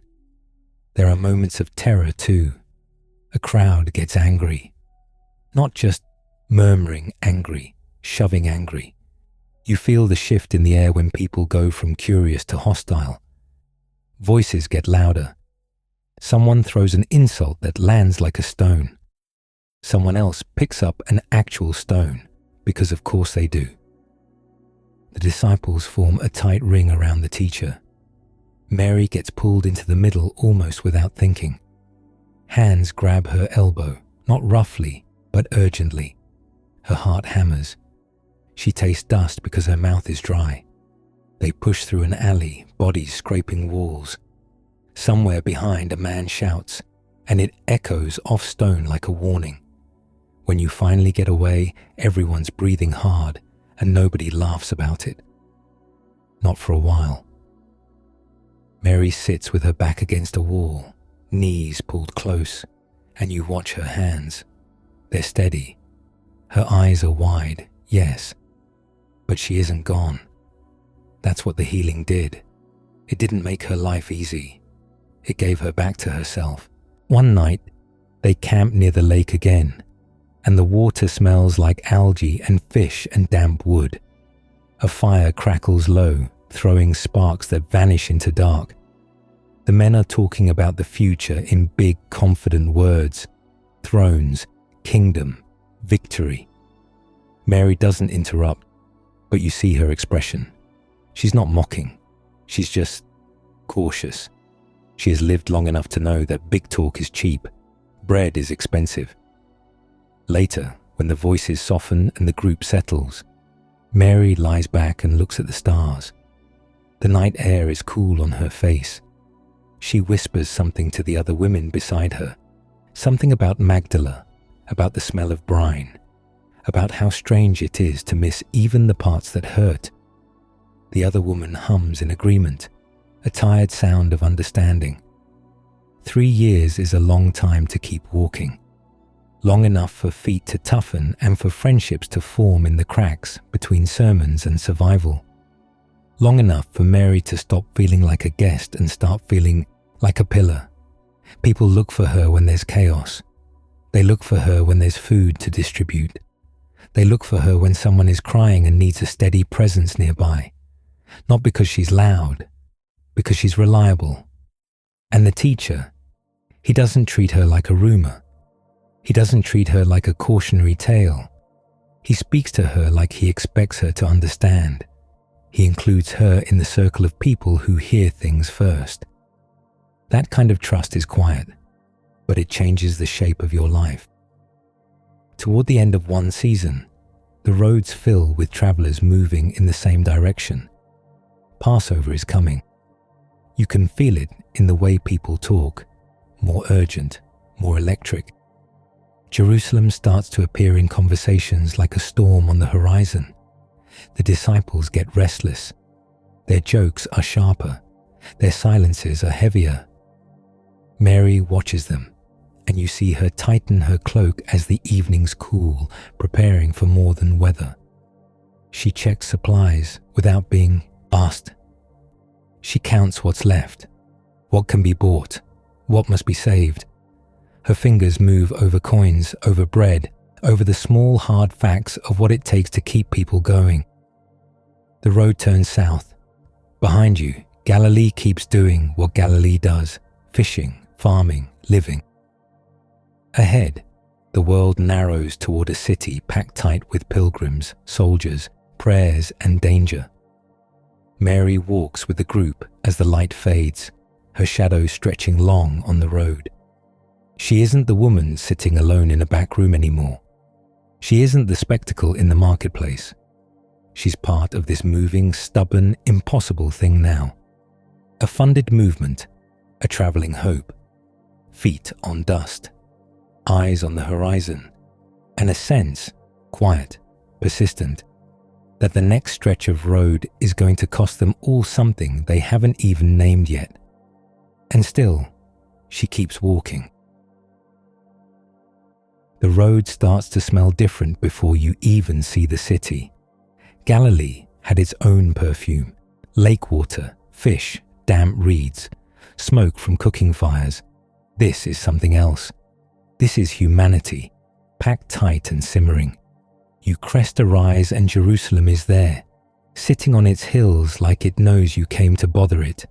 Stone walls, hard angles, sunlight bouncing off pale rock so bright it makes you squint.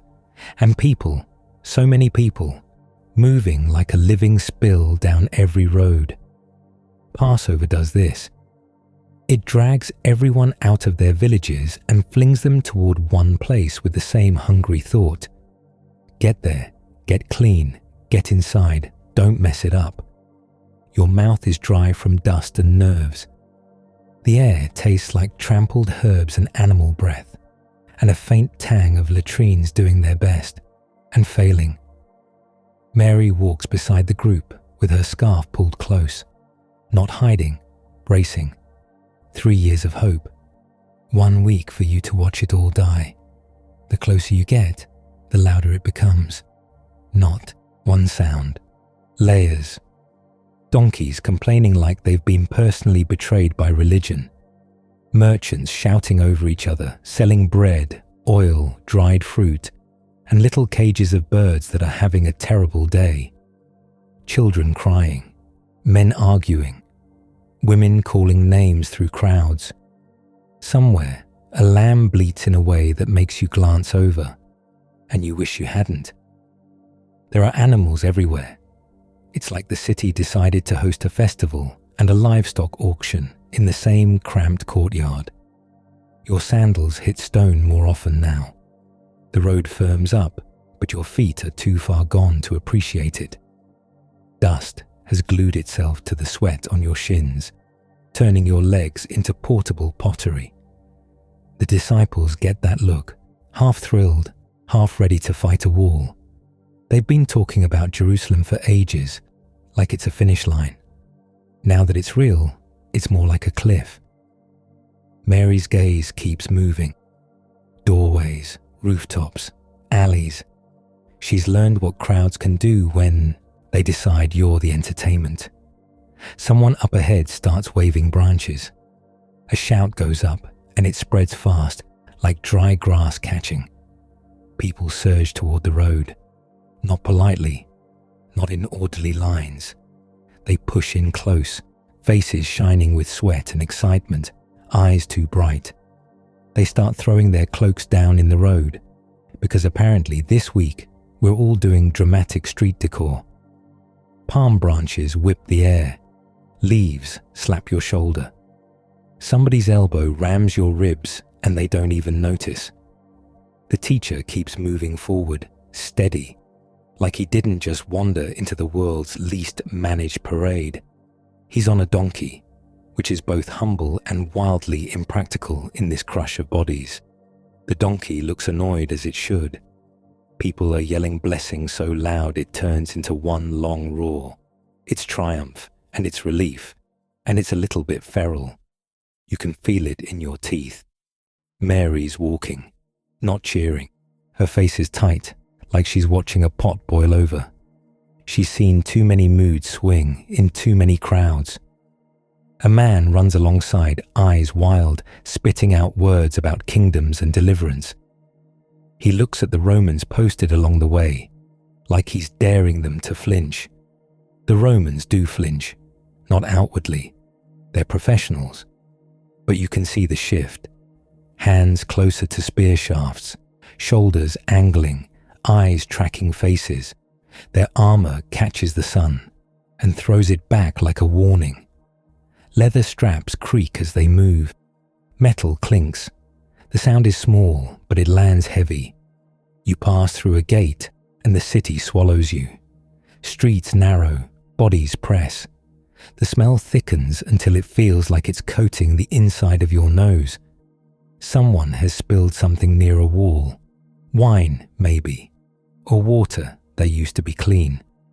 It's mixed with mud and animal droppings, and whatever has been leaking out of sacks all morning. Your sandal slides, and you catch yourself on a stranger's shoulder. They glare like you just insulted their ancestors. Fair. Everyone's tense. You finally get to a place with more air, and the Temple Mount rises ahead. All stone and steps and sheer presence. Even from a distance, it has that feeling of being the center of everything. The disciples' chatter changes. Quieter. Sharper. They look up like men approaching a throne room. Mary looks up like someone approaching a furnace. It's holy, yes.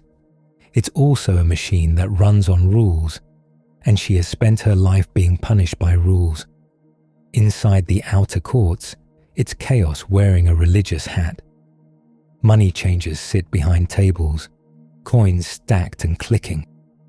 Animals crowd together, sheep, cattle, pigeons, eyes rolling, nostrils flaring. The air is loud with bleating and lowing and merchants barking prices like they're selling salvation by the pound. The smell is unforgettable. Warm animal bodies, old straw, fresh dung, blood from somewhere nearby, metallic and sharp, threading through incense that's trying heroically to help. You step carefully and still manage to plant your foot in something soft. You don't look down. You already know. Mary's lips press together. In Magdala, fish guts were the town perfume. Here, it's holiness and livestock, marinated in human greed and stress. The teacher walks forward, and you feel the group tighten behind him. This is not a casual stroll. He stops near the tables, and his eyes sweep over the court. Not angry like a tantrum, angry like a clean blade. One of the money changers laughs at something, tossing a coin from hand to hand. It flashes in the light, quick and smug. A pigeon flaps inside its little cage, feathers shedding like it's trying to escape its own fate. The teacher moves, tables tip. Coins scatter across stone with a sound like sudden rain, clattering, bouncing, rolling into cracks and under feet. Men shout, scrambling on hands and knees, grabbing for money like the ground itself is stealing from them. Cages jolt. Birds explode into the air in a frantic blur of wings and panic. A sheep bolts, dragging its rope, and someone yells as it barrels into ankles. You stagger back as people surge away from the commotion. Mary grabs your sleeve for balance, her grip strong. Her eyes are wide, not with fear, but with that stunned recognition of someone watching the world flip. A merchant shouts something obscene. A temple official pushes forward, face red. The disciples look like they can't decide whether to cheer or faint. The teacher's voice cuts through it, clear and loud. He speaks about prayer and thieves, and the words land like stones thrown into a pond, ripples everywhere. Mary stands there, chest rising and falling, and you can see what this costs her. This isn't a neat, inspirational moment for her scrapbook. This is a public act in the most watched place in the city, during the most watched week of the year. The crowd that loved the parade is now murmuring. Some are thrilled, some are offended, some are calculating. People start looking around like they're checking who's listening. And oh, people are listening. You notice men in better clothes, watching from the edges. Clean robes, trim beards. They don't shove. They don't shout. They just stare. And the stare feels like a hand closing. Mary sees them too. Her shoulders go rigid. The rest of the week becomes a strange, feverish rhythm. Daytime in the city, teaching in the courts, the crowd swelling and shrinking like lungs. Nighttime out of the city walls, because sleeping in Jerusalem during Passover is a logistical nightmare even before you add wanted teacher to the itinerary. You walk out toward the Mount of Olives in the evening, feet dragging, stomach hollow. The city behind you is still loud even after dark. Torches flicker along walls and smoke hangs over rooftops. Find a place to sit that isn't already occupied by someone else's entire extended family. The ground is hard and cold, and your cloak smells like road dust and stale sweat. Someone produces bread that's been squashed in a bag. It's gritty, it's dry, it tastes like persistence. Mary eats quietly, eyes on the teacher. She's not asking questions out loud, but you can see the question living in her face. Is this where it ends? The disciples argue in low voices, trying to keep hope alive through sheer volume. One insists the crowd will rise. Another insists the authorities won't dare. A third insists they should all just be careful, which is adorable at this point. Mary stays close to the other women. They share what they have, pass water, adjust scarves, check each other's faces in the half-light. Not dramatic, practical. Every day the tension in the city tightens like a rope. Roman patrols seem thicker. You see more helmets, more spears, more eyes scanning the crowds. The soldiers stand with their weight balanced, like men who expect a sudden sprint. People talk faster. Rumors move like smoke. He's going to be arrested. He's going to take power. He's going to be killed. He can't be killed. Watch, you'll see. Mary stops trusting the crowd's mood entirely. She's seen the way love can curdle into something violent when it doesn't get what it wants. One evening, the group gets a room for supper. Not a fancy room. A borrowed space with rough plaster walls and an oil lamp that makes everything look tired. You step inside and the air is thick with bodies and food and the sharp tang of wine. Feet shuffle. Sandals are kicked off. Someone's tunic is damp with sweat, stuck to their back like a second skin. They eat, they talk. The teacher says things that make the room go quiet in a way you can feel in your throat. Mary sits with the women, a little back from the center, but close enough to see everyone's hands. Hands matter tonight. One of the disciples keeps fidgeting, fingers rubbing together. Another is too intense, watching the teacher like he's trying to memorize his face. Peter sits like a man holding his breath, jaw tight, eyes bright. The teacher breaks bread. The bread cracks and crumbs fall onto the floor, joining the city's endless layer of grit. He passes it, and people take it like it might be the last solid thing they ever hold.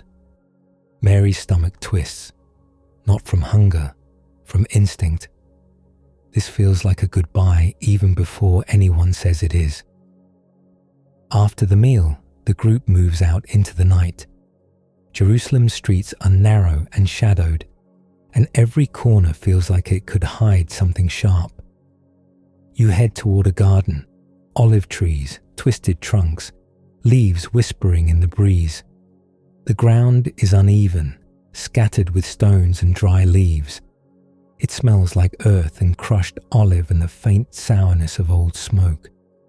The disciples settle, exhausted, some dropping to the ground like sacks.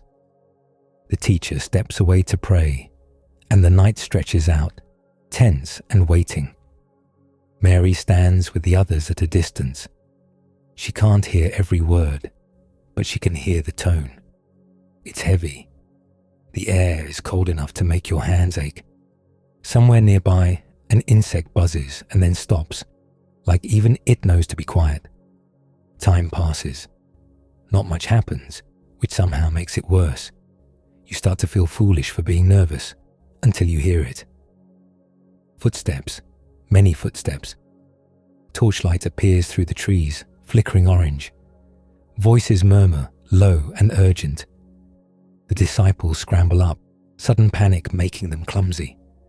Someone whispers, "What is that?" Mary's heart drops straight through her ribs. She's seen torches coming in the night before in her own life, when people decided you were a problem that needed handling. A group comes into the garden, temple guards and others, led by someone you recognize, one of the inner circle. His face is set in that grim way of someone trying to convince himself he's right. He steps forward, too close, and the betrayal is physical, not poetic. Physical. Mary makes a sound, small, strangled, and clamps her lips shut. Her hands curl into fists inside her sleeves. The disciples lurch forward, confusion turning to anger in a blink. One of them draws a blade because of course he does, because men always think the answer is sudden slicing. There's a shout, a scuffle. Someone's ear gets cut, and the poor man yelps like he's been personally offended by the concept of violence. Blood darkens his cheek. It's bright in the torchlight. The teacher speaks, sharp, commanding. The blade lowers. The man's face shifts from rage to shame so fast it's almost funny, except nothing about this is funny. The guards move in. Hands grab wrists. Rope is produced. The teacher is bound like a criminal. Mary's breath comes fast. Her mind tries to do that old thing, spin, fracture, flee. But she stays. She grips the shoulder of another woman beside her, anchoring herself. She watches the rope bite into skin. The group starts to scatter, not heroically, not in formation, just gone. Feet pound away into darkness. Cloaks flap. Someone trips and curses under their breath. Peter hesitates, and you can see the war in him. Then he follows at a distance, like a man chasing his own courage. Mary doesn't run forward. She can't stop armed men with ropes and authority, but she also doesn't vanish into the trees. She follows, staying back, moving when the shadows move. The night air cuts into her lungs, and each step feels like walking toward a door that's closing. They take the teacher into the city. Jerusalem at night is worse, narrower, meaner, full of sudden movement and watchful eyes. The torches spit smoke. The smell sticks to your hair and throat. People wake up. Faces appear at windows. A dog barks frantic and then goes silent, like someone kicked it. You end up near a courtyard where men have gathered. Important men, clean robes, hard faces. They speak in low tones, and the air feels like it's filled with knives you can't see. Mary stands with the other women at the edge of what's allowed. This is how it always is. Close enough to witness, far enough to be ignored. You catch glimpses, accusations tossed like stones, voices rising, hands gesturing. The teacher stands there calm in a way that makes everyone else look unstable. A servant girl moves through the courtyard with a jar, doing her job. Her eyes flick to faces, quick and practiced. Peter is there, warming himself by a fire like he's trying to look casual. He does not look casual.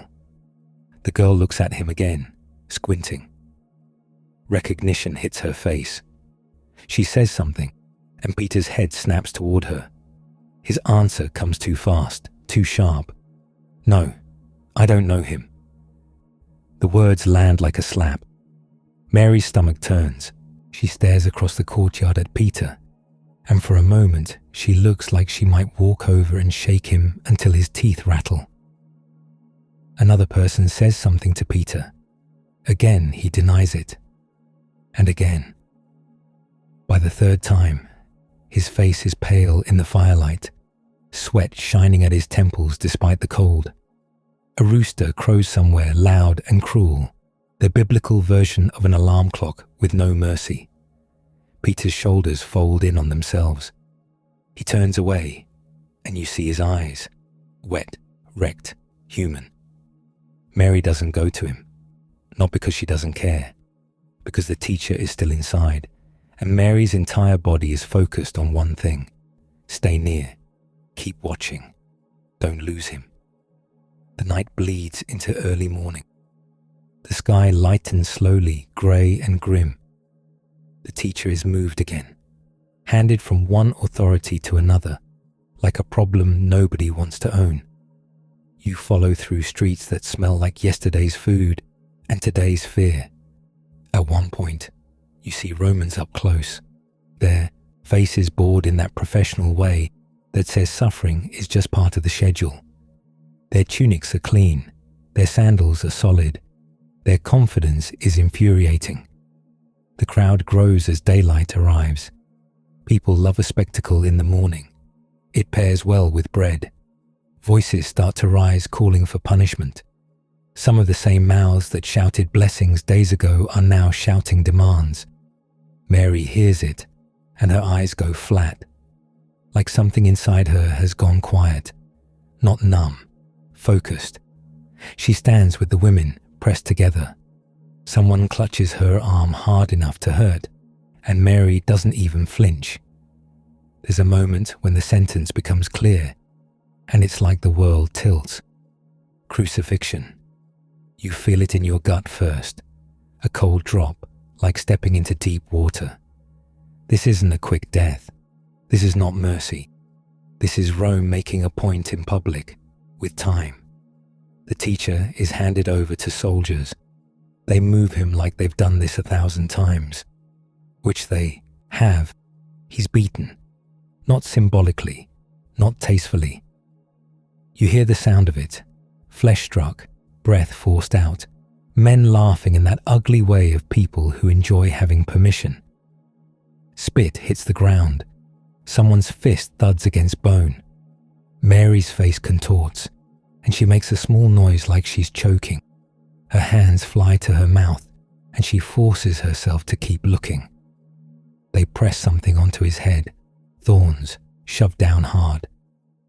Blood runs dark and sticky, tracking into his eyes. The soldiers throw a robe over his shoulders like they're dressing him for a joke. They mock him, bowing and sneering, and the cruelty is so casual it makes you dizzy. Mary's nails dig into her palms. You can see crescents of pressure in her skin. They make him carry the crossbeam. It's heavy, rough wood, splintering. It drags against his torn back. The procession starts moving toward the place of execution. The street is crowded, and the crowd is a beast with too many mouths. Some people wail, some people jeer. Some people just watch, blank-faced, like this is an errand. Mary moves with the women, staying near the edge so they aren't shoved down. But she refuses to be left behind. The teacher stumbles. His knees hit stone. The sound is sickening, bone on rock. The beam jerks, scraping. Splinters catch. A soldier barks an order and grabs a bystander, some poor man who looks like he was on his way to do literally anything else. They force him to lift the beam. He does it with a face full of shock and dread. He's sweating immediately, strain making his arms tremble. Mary watches that man, and something in her expression softens for a second. Not because it's sweet, because she knows what it is to be pulled into a nightmare you didn't choose. They reach the hill, Golgotha, the place of the skull. The ground is dusty and uneven. There's no shade. The sun has climbed just enough to make everything bright and cruel. You smell it before you see all of it. Old blood in the dirt, human waste, sweat baked into wood, the sour stink of fear that has nowhere to go. The soldiers do their work with brisk efficiency. They've turned suffering into a craft. They strip him. The humiliation is part of it. Mary's breath catches. Her cheeks flush with helpless anger, like her body is trying to fight on its own. They lay him down on the wood. You hear the scrape of timber against stone. A soldier positions a nail. For a heartbeat, everything feels still. Then the hammer comes down. The sound is sharp and final, a crack that shoots up your spine. The teacher's body jerks. Mary makes a raw sound, half sob, half protest, and one of the women grips her tighter. Mary's knees wobble, and she forces them to lock. The soldiers lift the cross. The weight shifts, and the body hangs, arms stretched, chest open. Another hammer strike, another crack. They set the base into the ground. It lands with a dull thud that seems to settle into the earth itself. Two others are crucified nearby, their own suffering spilling into the air, groans, curses, pleas. The hill becomes a chorus of misery. The crowd mills around below, restless. Some look up with satisfaction, some with horror, some with the detached curiosity of people who slow down to stare at a roadside accident. Mary stands at a distance that is as close as she can get without being shoved away. Close enough to see his face, close enough to see the blood drying at his hairline. The disciples, most of them, are gone. No brave speeches, no heroic stand, just absence. Mary is here anyway. Hours pass, and time becomes thick. The sun climbs higher, and the heat turns the air into a shimmering sheet. Flies gather, bold and relentless, landing where they shouldn't. The smell of sweat intensifies as bodies cook under daylight. Your throat dries out. Someone offers sour wine on a sponge to one of the crucified, and the scent of it, vinegar sharp, cuts through everything for a moment. Mary shifts her weight from one foot to the other, because standing still this long becomes its own punishment. Her legs ache, her back aches. Her eyes burn from staring upward, from refusing to look away. She watches his chest rise and fall, each breath a struggle. She hears words spoken, some tender, some strained. She hears mockery from soldiers who are bored and want entertainment. A soldier casts lots for clothing like it's a casual game, laughing with his friend. Mary's face tightens with disgust so intense it almost looks like nausea. She doesn't shout at them. She knows what shouting gets you here. She just stands, which is its own kind of defiance. At some point the sky changes. Clouds gather, and the light dims in a way that makes the crowd hush. The wind picks up, and dust swirls around the ankles. Someone pulls their cloak tighter. Mary's hair whips against her cheek. She doesn't wipe it away. The teacher's voice is weaker now. The words come with effort, as if each syllable costs him something he doesn't have. Mary's face is wet. She hasn't noticed herself crying in a while. Tears track through dust, making pale lines on her cheeks. Her nose runs, and she wipes it with the back of her hand because dignity ran out hours ago. The moment of death doesn't arrive with drama. It arrives with finality. A last breath. A change in the body that even from below you can see. Tension releasing, weight settling.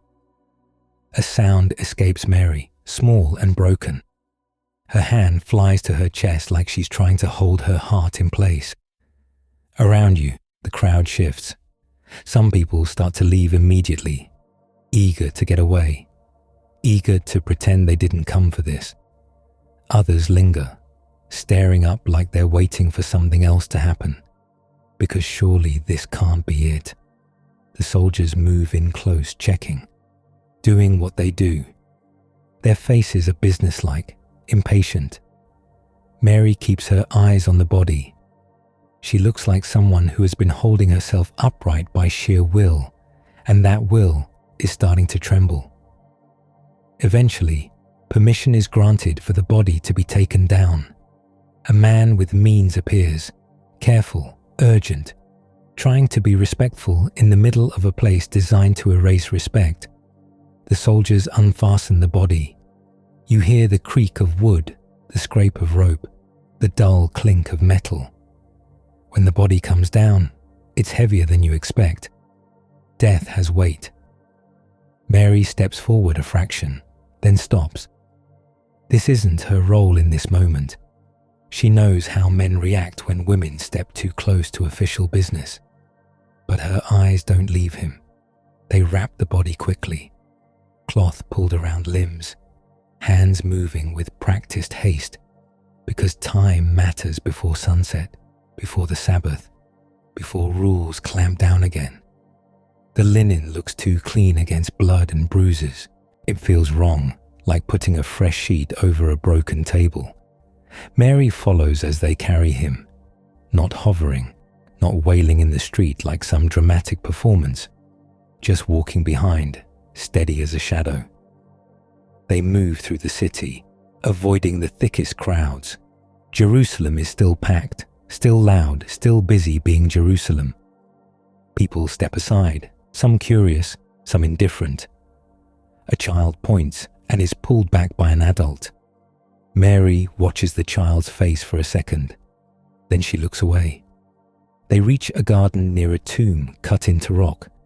The air is cooler here, shaded by trees and stone. It smells like earth, damp and quiet. After the hill, the calm feels almost offensive. They place the body inside.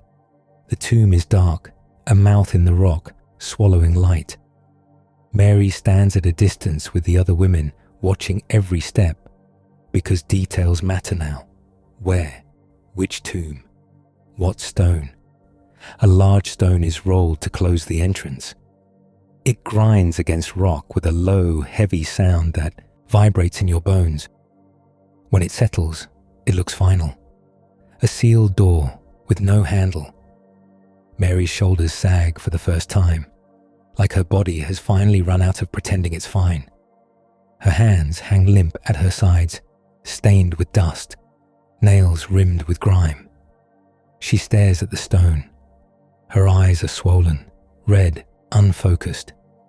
But there's a spark under the grief, stubborn and practical. The same spark that got bread bought on the road. The same steadiness that kept her walking when scandal and danger pressed in. She turns slightly toward the other women. Her voice is hoarse, barely there. "We'll come back," she says. Not as a grand declaration, as a plan. Spices, proper burial. One last act of care in a world that loves to strip care away. The Sabbath is coming, and rules will force stillness. Mary takes one more long look at the stone, memorizing it like a landmark. Then she follows the others away through the garden. Jerusalem keeps roaring behind the walls. Passover keeps moving, unstoppable. And Mary walks with her grief held close, step after step, carrying the location of that tomb inside her like a secret she refuses to lose. 3 days pass, and nothing improves. Jerusalem doesn't get quieter just because your heart got shattered. It keeps doing what cities do, shouting, sweating, bargaining, bleeding animals in side streets, pretending tomorrow is guaranteed. The Sabbath comes down like a heavy lid. No buying, no traveling like you want, no doing the one thing your hands keep reaching for. You sit with grief in cramped rooms that smell like old oil and too many feet. Mary doesn't perform it. She doesn't throw herself on the floor and scream until she's hoarse.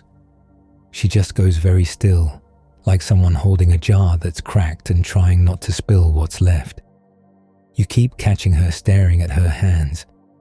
They're smudged with dirt from the garden path, with a faint rust-colored stain you can't stop seeing. She rubs her thumb against her palm, like she's trying to erase a memory. At some point, someone produces the spices. Not magical, not pretty. Real, gritty, expensive stuff that's been wrapped and tucked away like a tiny fortune. Myrrh that smells sharp and bitter. Aloes that cling to your fingers. Resins that stick like they've got personal abandonment issues. The room fills with it. Under the scent is everything else. Stale bread, sweat trapped in fabric, smoke that's soaked into hair. It's the kind of smell that tells you people have been living on top of each other and nobody's winning. Mary touches the bundle like it might bite her. Then she nods once, to herself. This is what you can do. You can't unhammer nails. You can't unroll stones. But you can show up with care when the world has been careless. Even the waiting is work. Your body keeps trying to stand, to walk, to go. And every time it remembers the rules. So you sit there with time, and time sits back, smug. Night comes finally. The city settles into a restless half-sleep, like a dog that keeps lifting its head at noises. Somewhere, a baby cries until it goes quiet, and a man coughs, like his lungs are full of dust and regret. Mary stays awake longer than the others. You see it in the way she doesn't fully lie down, like she's afraid to miss something. Her eyes are swollen, but they keep scanning the dark. When she does close them, her mouth tightens. Dreams aren't kind right now. The hour before dawn is the worst hour. It's cold in a way that feels personal. The air has that damp bite that sneaks under your cloak and settles on your skin like a thin, wet insult. Mary gets up without ceremony. No speeches, no gathering the troops moment. Just the quiet rustle of fabric, the soft thud of feet finding sandals, the muted clink of a jar being lifted. You follow, because what else are you doing? Your stomach is hollow, and your head feels full of wool. Your eyes sting from lack of sleep and too much crying. Outside, Jerusalem is a silhouette of stone and shadow. The sky is still dark, but it's starting to thin at the edges, like watered wine. A few lamps flicker in doorways, tiny flames fighting for their lives. You walk through streets that are finally less crowded.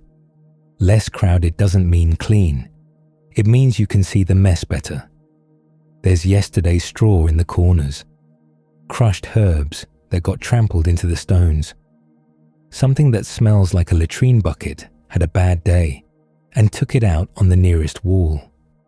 Mary keeps her scarf pulled close, not to hide, just to keep the cold off her throat. Her steps are steady, but her shoulders are rigid, like she's holding herself together by force. The bundle of spices sits against her hip. You can smell it through the cloth, that bittersweet tang. It makes your mouth taste like you've been chewing tree bark, which honestly, you probably have at some point. The city gate area is quieter, but not empty. A stray dog lopes across the road, ribs showing, nose to the ground. It pauses and looks at you with the tired suspicion of a creature that has seen humanity and is unimpressed.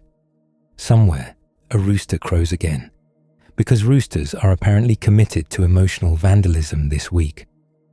Mary doesn't react. She just keeps walking. Once you're outside the walls, the air changes. Still cold, but less trapped. It smells like damp earth, crushed leaves, and that faint sweetness of plants waking up. The garden path is uneven. Your sandals slip on loose stones. Your toes go numb, and you discover new ways to regret your footwear choices. Olive trees twist overhead, their branches like bony hands. The leaves whisper against each other in the breeze, a dry sound that makes you think of paper, though paper is not exactly lying around for casual use. Somewhere, a bird makes a startled chirp and then shuts up. Nobody wants to be the loud one right now. Mary's breathing is shallow, not panicked, controlled, like if she breathes too deeply, she'll break open. The tomb comes into view as a darker shape against the rock. Even in the dim light, you recognize the place. Your body remembers before your mind catches up. You expect the stone, that sealed, final, handleless door. But what you see stops you. The stone isn't where it's supposed to be. It's rolled away. For a moment, Your brain refuses to accept it. It tries to correct the image, like your eyes are glitching. But the gap is there, a dark mouth open in the rock. Cold air seems to pour out of it. Mary freezes so hard it looks like she's been struck. The bundle of spices tilts in her hands, and she tightens her grip fast, like she can keep the world from changing by squeezing. Her first thought isn't wonder. It's not fireworks, not angels, not any of that. It's the practical horror of a woman who has lived in a world where people take what isn't theirs. Someone took him. The words don't even have to be spoken out loud. They land in your gut with a heavy thud. Mary's face drains of color. Her eyes go wide, then narrow, scanning the ground like she expects to see footprints, a dropped rope, anything. You step closer, slowly, because every part of you is screaming not to. The entrance yawns there, black and silent. The air coming out is cooler than the morning, damp and stale, like stone that hasn't seen sun. Mary moves first. She takes a few quick steps, stopping right at the opening. She doesn't go in yet. She leans forward, peering into darkness that swallows her gaze.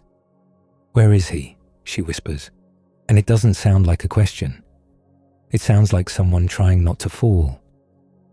There's no answer. Inside it's quiet in the way caves are quiet. Not peaceful, empty. Mary's breath stutters, and suddenly she turns. Her whole body snaps into motion like a rope pulled tight. She runs, not a graceful run. A desperate, sandal-slapping, cloak-flapping sprint fueled by panic and fury. You run too, because the morning has just become a nightmare and you're not letting her do it alone. Your lungs burn immediately. Your legs feel heavy, like they've been filled with wet sand. The city is waking now. A man opens a door and looks out as you race past, eyes narrowing like you're about to steal something. Someone calls out, annoyed, and you don't even hear the words. Mary barrels through streets like she knows every stone. She finds them where grief left them, huddled, hollow-eyed, trying to make sense of a world that no longer makes sense. The men look up as she stumbles in, breathless, hair loose, face sharp with shock. "They took him," she says. Her voice breaks on the last word. The room goes still. Peter's head jerks up, like he's been struck again. Another disciple, John, the one who looks like he's trying to hold himself together with politeness, stands too fast. Mary doesn't slow down for their confusion. She doesn't soften it. "The stone is moved," she insists, hands shaking as she gestures. "The tomb is open. He's gone." For a heartbeat, nobody moves. They stare at her like she just announced the sea has turned to blood. Then the men scramble. It's chaos, clumsy and sudden. Feet find sandals. Cloaks get yanked on backward. Someone knocks into a low table and mutters a curse. Peter takes off like his shame has turned into a motor. John runs too, quicker, younger, like grief hasn't fully reached his knees yet. You follow at a pace that makes your ribs ache. Mary runs behind them. And yes, you notice it. You notice how the men surge ahead, like this is their emergency to handle. Like her eyes aren't trustworthy, like her mouth is just a noisemaker attached to feelings. Nobody says it out loud. They don't have to. Mary's jaw tightens. She keeps going anyway. By the time you reach the garden again, the sky has shifted. There's more light now, thin and grey, spreading out like a cloth being unrolled. The olive leaves look silver, cold and sharp. The tomb is still there, still open. John gets there first, bending to peer in, chest heaving. He stops at the entrance, like something inside him won't let him cross. Peter arrives a moment later and barrels past him, because Peter is nothing if not consistent. He goes in. You hover near the entrance, because stepping into a tomb at dawn is not on your list of restful activities. The air is damp and smells faintly of rock dust and old linen. It catches in your throat. Inside, you hear a sharp inhale, the sound of someone seeing something they can't immediately explain. Peter emerges with a face that looks lost, not frantic, blank. John steps in after him, slower, careful, eyes scanning. They come out again, and there's a strange stillness between them. Not relief, not triumph. Perplexed, like men staring at an empty table, trying to figure out where the meal went and who had the audacity. The cloths, John says quietly, as if speaking louder might disturb whatever just happened. Left behind. Mary steps, closer, peering in past them, but the darkness still swallows detail. She doesn't care about folded linens. She cares about a body that should be there. Peter runs a hand over his face, rough. He looks like he wants to make an announcement and also wants to vomit. They don't stay. That's the part that makes you want to grab them by the shoulders. They came, they looked, they stood in confusion, and then their feet start shifting back toward the path. Jerusalem is still dangerous. They're still afraid. They still don't know what to do with an open tomb and no enemy to punch. So they leave. Mary doesn't. She stands there in the garden as the men retreat, and something in her face changes. Not anger, not even surprise. Just a deep, lonely devastation. When their footsteps fade, the quiet comes roaring back. You can hear birds now, tentative, starting their morning like nothing has happened. A breeze moves through the trees and the leaves whisper again. Mary takes a step toward the tomb entrance. Then she stops. Her shoulders start to shake. It's not pretty crying. It's the kind that takes her whole body, that pulls sound out of her like it's being wrung from a cloth. She covers her mouth with her hand, but it doesn't help. Grief leaks through fingers. It always finds a way. You stand nearby, helpless. You can't fix it. You can't even offer a distraction, because there's nothing distracting about an open tomb. Mary bends forward, hands on her knees, trying to catch her breath. The spices she carried are still there, useless weight now. An offering with nowhere to go. She straightens, wiping her face with the edge of her scarf. Her eyes are red, raw, furious with tears. I just wanted to, she starts, and the sentence breaks apart. Her voice turns thin. She steps closer and finally leans into the entrance, peering inside again through tears. Her eyes squint against the darkness, trying to make shapes. And this time it's different. You don't know how to explain it, because your mind keeps wanting to keep everything normal. But there are figures inside, where there weren't before. 2 of them. Not crouched, not hiding, sitting, calm as if tombs are their living rooms. Light seems to catch on them wrong, making the shadows around them look deeper. Mary recoils a half step, breath catching.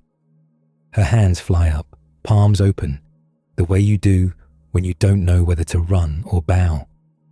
One of them speaks, and the voice is steady. "Woman," it says, "why are you weeping?" It's such a simple question that it almost makes you angry. Why am I weeping? Oh, I don't know, because my world collapsed and someone stole the body. Mary swallows hard. "Because they have taken away my Lord," she says, the words rough, scraped out of her throat, "and I do not know where they have laid him." Even saying it makes her shake again. Her eyes dart, searching the shadows, like a thief might be lurking behind a rock with a smug grin. She turns away from the tomb, needing air, needing anything but that damp darkness. Her face is wet again. That's when she sees him. A man standing nearby in the garden. In the grey dawn, he's just a shape at first. Someone upright among trees and stone. Ordinary enough, that your brain wants to label him quickly and move on. A gardener, someone who tends this place, who knows where the tools are, who knows where the paths go. He stands like he belongs here, like he woke up early because plants don't care about your tragedy. Mary's eyes land on him, and her grief snaps toward him like a whip looking for somewhere to land. He speaks. "Woman," he asks, and the words match the other voice in the tomb. "Why are you weeping?" Then softer, "Whom do you seek?" Mary's breath trembles on the edge of another sob. She's exhausted, and her mind is spinning, and her heart is scraping itself raw against every possibility. So she does the only thing she can do. She begs. "Sir," she says, and the respect in her voice sounds automatic, trained into her by a lifetime of needing to be careful. "If you have carried him away, tell me where you have laid him." Her hands lift, helpless, palms up, as if she could receive directions like a physical object. "I will take him away," she says, and it's wildly impractical and completely sincere. Because yes, she will carry him herself if she has to. She will drag him through the city if that's what it takes. The man looks at her. There's a pause, a breath. The garden seems to hold still, even the birds quieting for half a heartbeat. Then he says one word. "Mary." Not woman, not sir, not someone. Get this hysterical person out of the garden.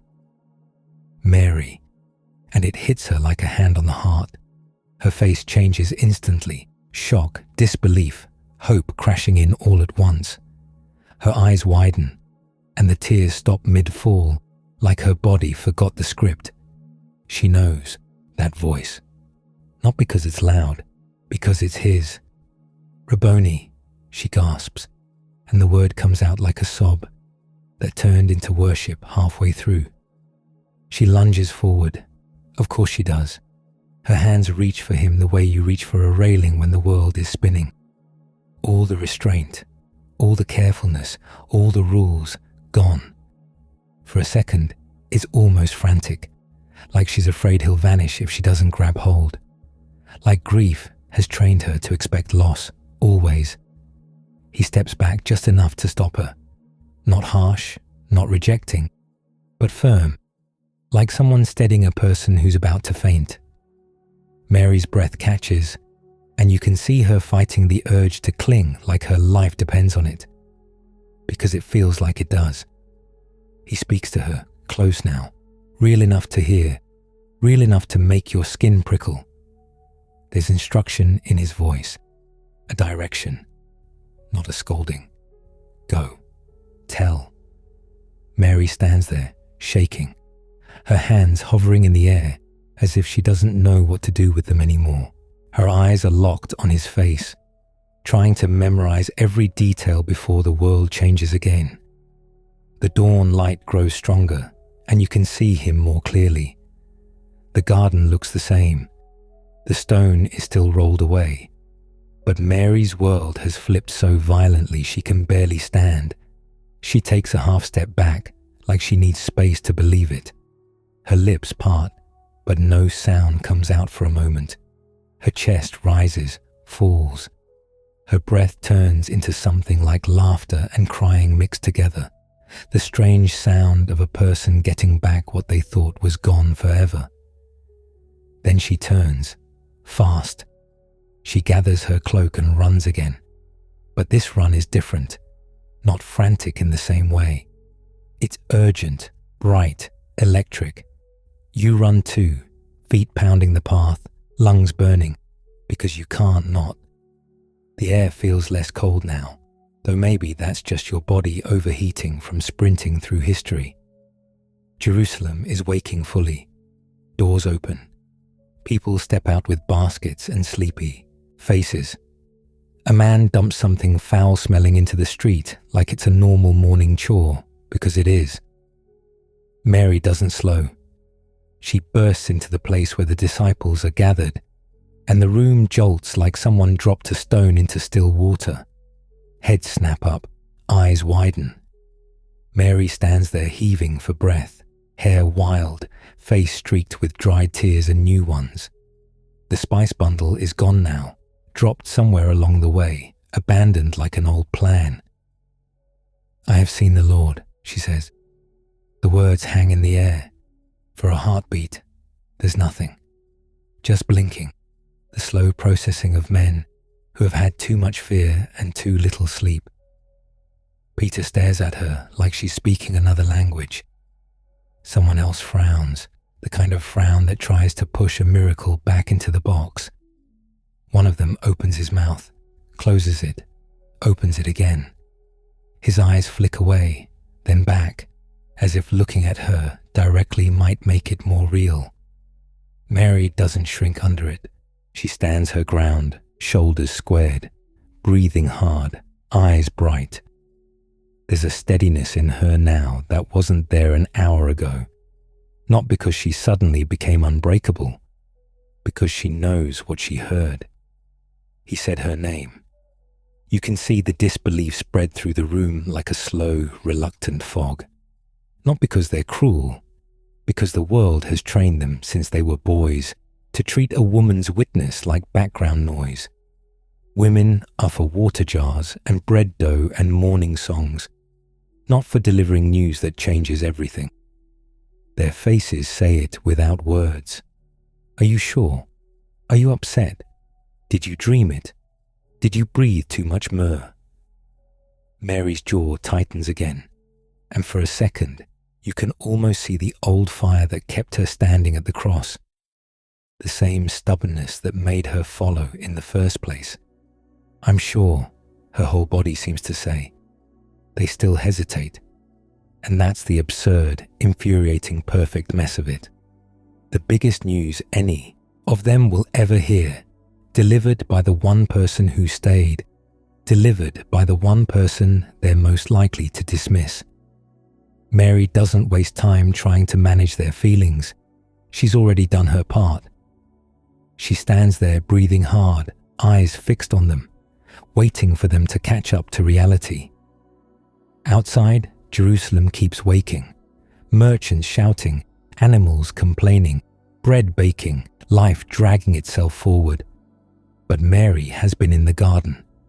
She's heard her name spoken in that voice. And no amount of doubt in a cramped room can put that back in the tomb. She was there first, and you can feel the room trying to act like that doesn't rearrange everything.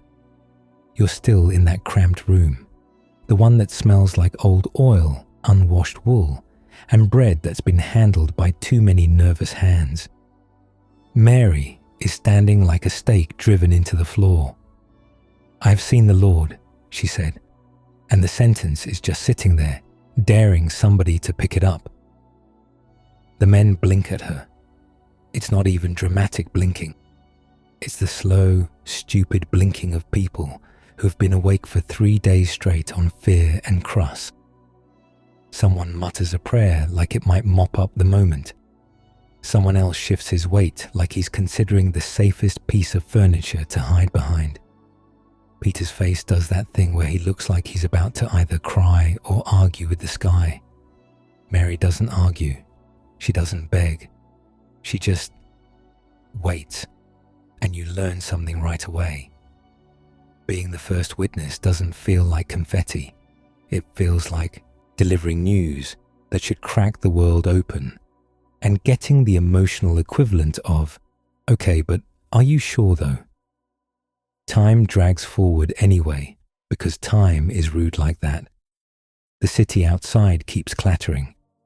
A donkey brays like it has a complaint filed with the universe, and someone somewhere is frying something in oil that smells both delicious and suspicious. Then the room shifts. It's subtle at first, like the air changes pressure before a storm. You feel people straighten without meaning to. Someone inhales too fast. You don't get a clean, polite moment. Nobody politely clears their throat and announces anything. It's more like reality walks in, and slams the door behind it. The fear in the room doesn't vanish, but it does get rearranged. Faces that were tight with grief go slack with shock. Hands that were fidgeting go still. Mary isn't the only one with something to say now, and that should be satisfying, right? Except you can't miss the way it happens. Mary's witness gets the suspicious squint. Someone else's witness gets the holy hush. Nobody says, "We're doing a double standard." They don't need to. Afterward, the hours get messy. People talk over each other. They ask the same questions 5 times. They repeat the same details, like rubbing a coin between their fingers, checking if it's real.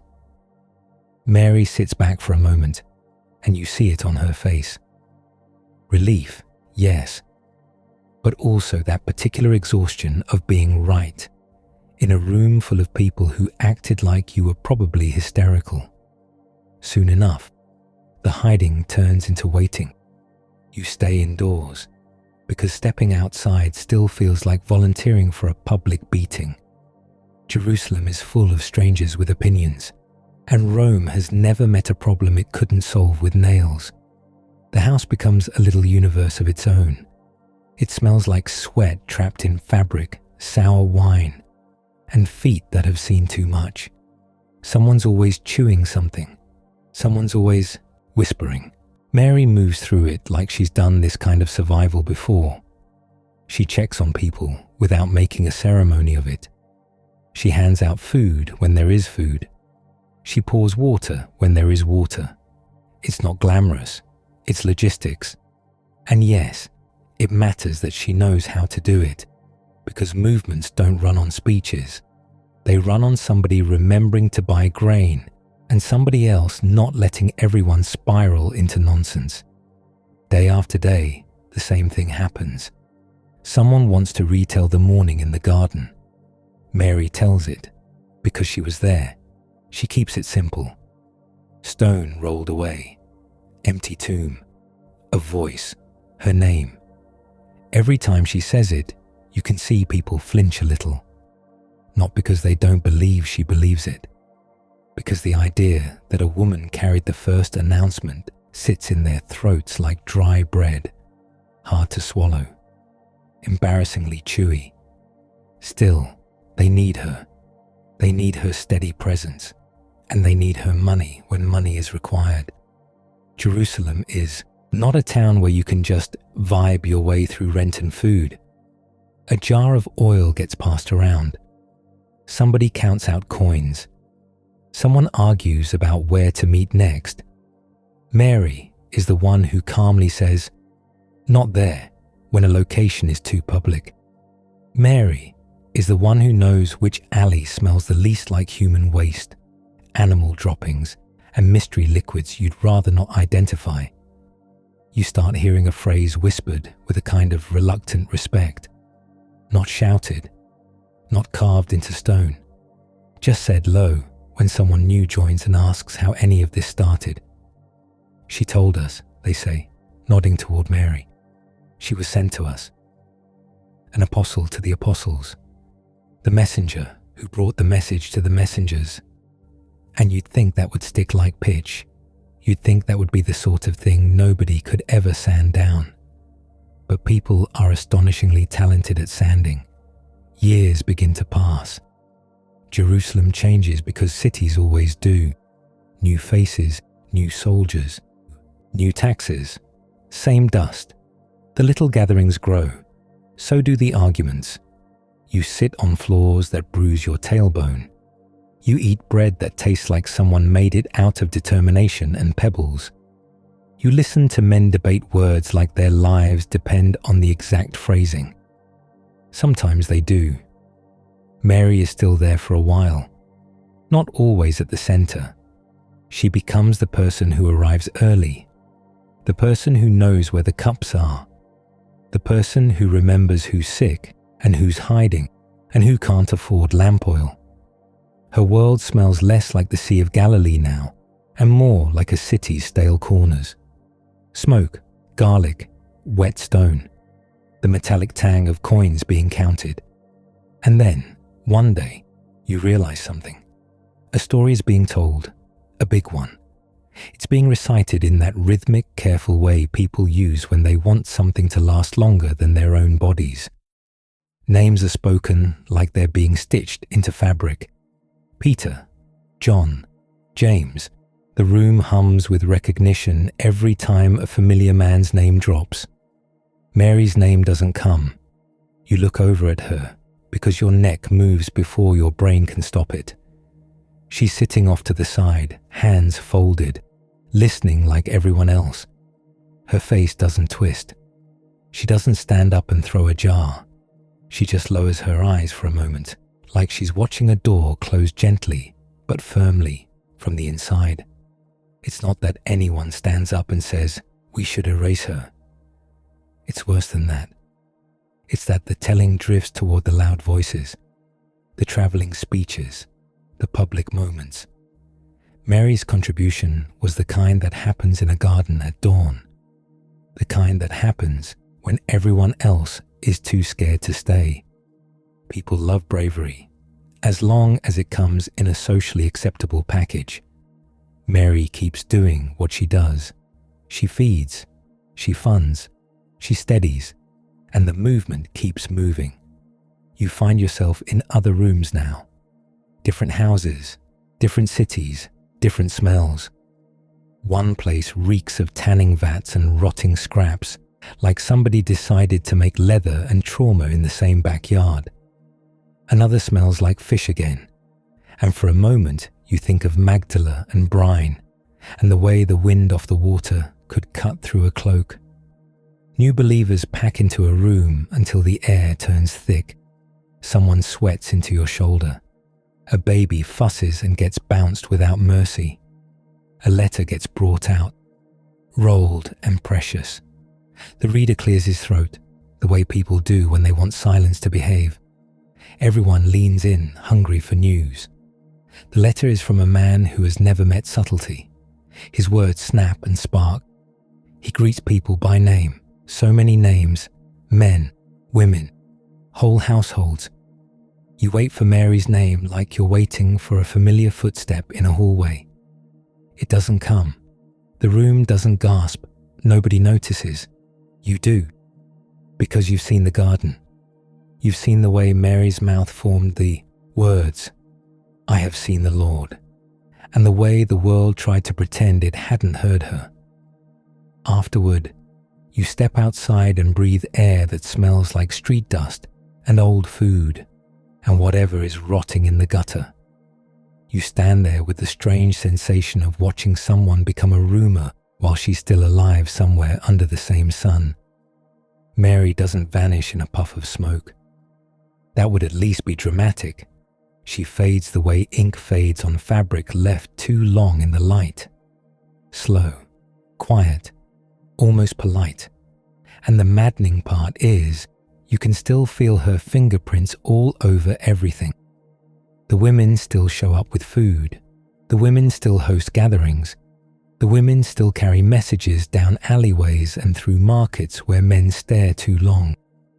The movement still runs on unseen labor and stubborn courage. Mary just stops being the name attached to it. Time does what time does. Generations roll forward. Empires shuffle their furniture around. Languages shift. And Mary Magdalene, Mary of Magdala, the woman with the Fishtown accent and the iron spine, becomes less like a person and more like a blank space people feel entitled to fill. And then time yanks you forward so fast your stomach lurches. You're not in Jerusalem anymore. You're in Rome. The air here is different, heavier, wetter, like the city is sweating through stone. There's incense, yes, but also mildew, candle smoke, and the unmistakable scent of too many bodies packed together under too much fabric. It's the year 591. You're standing in a church that echoes. The ceilings rise high like someone tried to build a ladder to heaven out of stubbornness and money. People shuffling close, shoulder to shoulder, murmuring. Their shoes are damp. Their breath fogs faintly in the cooler air. A man is about to speak. Gregory, the Bishop of Rome. He's not booming like a tavern storyteller. He's controlled, careful. The kind of voice that makes people feel like they should stop scratching and start listening. He begins to talk about Mary. And at first, you think, finally, someone is going to give her the weight she deserves. But no, he starts pulling other women into her shape like he's dressing a mannequin. A sinful woman with a jar of ointment. Mary of Bethany with her perfume and her tears. Mary Magdalene from Magdala. He speaks as if it's all one person, one woman, one story, one convenient, tidy package. You feel your stomach drop because you can already tell where this is going. You can hear it in the way the crowd leans in. People love a scandal the way flies love fruit. He paints her as the great repentant sinner, the woman of the streets, the weeping, perfume cautionary tale. In that moment, Mary Magdalene stops smelling like brine and road dust and early morning garden air. She starts smelling like a stereotype. You look around and see faces soften with satisfaction. Ah yes, they think. A fallen woman rescued. It's the kind of story that feels safe to tell. It keeps the world in the shape people prefer. Because a wealthy patron who funds a movement. Complicated. A woman who stands at an execution when the men run. Uncomfortable. A woman trusted with the first announcement. Too sharp, too disruptive. But a reformed bad woman who cries prettily and proves a moral point. That sells. It sells in sermons. It sells in paintings. Soon enough, you start seeing her everywhere. But it isn't her. She's painted with loose hair like a warning label. She's draped in fabric that somehow manages to look both holy and suspicious. Artists give her a jar, always a jar, as if her whole life can be reduced to a perfume container and a tear supply. People talk about her in the same tone they use for juicy gossip, only with prayer hands.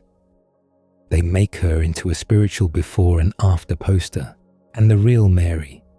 Mary who paid for meals, Mary who walked dusty miles, Mary who stayed at the cross, Mary who heard her name in the garden, gets pushed under the floorboards of popular imagination. The worst part is how long it lasts. Century after century, the wrong Mary keeps getting told. The wrong Mary gets preached, painted, sung. Little girls grow up hearing her name and learning the wrong lesson from it. Men nod along, relieved that the first witness has been safely domesticated into a repentant stereotype. Meanwhile, the Mary you knew keeps standing in the garden in your memory, hair damp with dawn, breath shaking, eyes wide with recognition when she hears her name. You can almost hear her too, in all the later noise. Not loud, not demanding, just present. Because even when people try to fold her into something easier, her original story is stubborn. It keeps poking through like a thorn through cloth. Magdala clings to her name. That little tag of Magdala refuses to let her become generic. She isn't just Mary, one of 1,000. She's Mary from the fish-stinking town by the lake. Mary with a past nobody could fix until she met the one person who didn't flinch. Mary who financed, followed, endured. And no matter how many sermons try to repaint her, one fact keeps sitting there like an unmovable stone. She was there first. She saw the empty tomb when it was still dark. She stood in the garden while everyone else ran back to locked doors. She carried news that the world wasn't ready to hear from her mouth. They can forget to say her name in letters. They can leave her out of big, heroic retellings. They can bury her under perfume and shame for 1,000 years. But you've been in that garden. You've heard the way her voice sounded when she said it. I have seen the Lord. And even now, with centuries trying to talk over her. That sentence keeps finding air. So after all of that, you're left sitting there with Mary's whole life still stuck in your nose and under your nails, because you don't walk through fish guts and street dust and grief that thick, just to watch Mary get turned into somebody else's cautionary tale. You can feel what happened to her name. They didn't treat it like decoration. They treated it like a nail in the floorboards, hammered down on purpose. Mary of Magdala. Not some woman, not a certain female, a person with a hometown that still smells like brine. Start there back in Magdala, where the air hits you like a wet slap. Salt scales, old nets, and that sweet, horrifying tang of fish that's been resting too long. It's commerce, not romance. It's a place where people make money with their hands and their stomachs and their tolerance for stink. And the first thing that hits you is almost annoying in its simplicity. Faithfulness doesn't always come from a quiet little hillside with perfect lighting. Sometimes it comes from a bustling fish town where the main industry is take this creature from the lake and make it shelf-stable. Mary isn't introduced as delicate. She's introduced as real. She's also, somehow, a person with enough means to matter. Not in a look at my jewels way, but in a this movement is eating because somebody paid for bread way. That's not glamorous. That's survival. And it means devotion isn't only something you feel. It's something you fund, schedule, and carry on sore feet. Then you remember the darkness. The part where her life wasn't just hard in the normal first century way, with blisters and taxes and surprise illnesses. It was hard in the way that makes a room go quiet when you enter. 7 demons, they said, because they didn't have softer words for it. That piece matters because it refuses to let you sort people into neat piles. Mary doesn't arrive as the stable one. She arrives as the one who needs help so badly it's become her reputation. The kind of suffering that makes relatives whisper and neighbors stare and strangers back away, like pain is contagious. And then she's healed, not managed, not politely tolerated, not kept at arm's length with rules and side eyes, freed. And it lands with a thud. Whatever your worst chapter was, it doesn't get to be the whole book. Mary's story doesn't pretend the torment never happened. It just refuses to crown it. After that comes the road, and the road is not cute. It's not a montage with tasteful music and flattering wind. It's dust in your teeth, sweat drying into salt on your skin, and food that requires real commitment to chewing. Following isn't just being inspired. It's showing up when you're tired, and staying when it's awkward, and walking when you'd rather lie down and become part of the landscape. It's also paperwork level unromantic. Somebody has to know where to sleep, what to eat, who's safe, and how many coins are left. Mary's faith looks like endurance, like consistency, like being the person who doesn't vanish when the day gets inconvenient. Then Jerusalem happens, and the whole thing turns sharp. The week that starts with shouting and ends with state-sponsored torture. The kind of week where you learn which friends are brave and which friends are suddenly extremely busy. And at the center of it is the cross, planted like a cruel flag. Mary stays. Not because she's fearless. Nobody is fearless standing near that. But because love sometimes looks like refusing to run, even when running would be very understandable. Courage, there isn't a personality trait. It's a choice you make with shaking hands and a dry mouth. This is where it stops being abstract. It's not about ideas. It's about bodies. It's about watching someone you trust be destroyed in public, with flies and sweat and metal in the air, and still not turning away. And then the garden. The garden is quiet in the way grief is, quiet when it has eaten all your energy. Mary doesn't go there expecting a victory parade. She goes there with spices, with duty, with the stubborn decency of doing the last kindness she can do. She finds an empty tomb and thinks, of course, someone stole the body, because grief doesn't make you imaginative. It makes you practical and furious. Then the moment breaks open with one word, her name. And this part refuses to soften. Grief can turn on a hinge. Not because grief wasn't real, but because hope can hit you like sudden light in your eyes. Mary goes from weeping to running on legs that somehow still work. Now, the part that keeps catching in your throat. He doesn't go first to the powerful. He doesn't go first to the polished public faces. He goes to her. In a world where people love to discount women with a lazy wave of the hand, the first announcement is placed in a woman's mouth anyway. Not as a stunt, not as a twist ending, as a statement. This is what refuses to get lost in the retelling. The news didn't arrive through the usual channels. It came through the mouth everyone was trained to doubt. So if you're the kind of person who's been talked over, dismissed, or quietly filed under not reliable, Mary's place here isn't a footnote. It's the point. And then there's the frustrating aftermath, because humans are going to human. Mary speaks, and the room gives her the suspicious squint. Later, other voices speak, and suddenly, everyone discovers the ability to act reverent. Mary becomes essential in practice and optional in the retelling. That's depressing, yes, but it also completes the picture, because the story isn't pretending the community was instantly perfect. It shows you a movement learning to walk while still dragging old habits behind it like a muddy cloak. Even with resurrection on the table, people still do that petty, familiar thing where they credit the loudest voice. And yet, Mary's name survives, anyway, not always honored the way it should have been, not always repeated in the places you'd expect.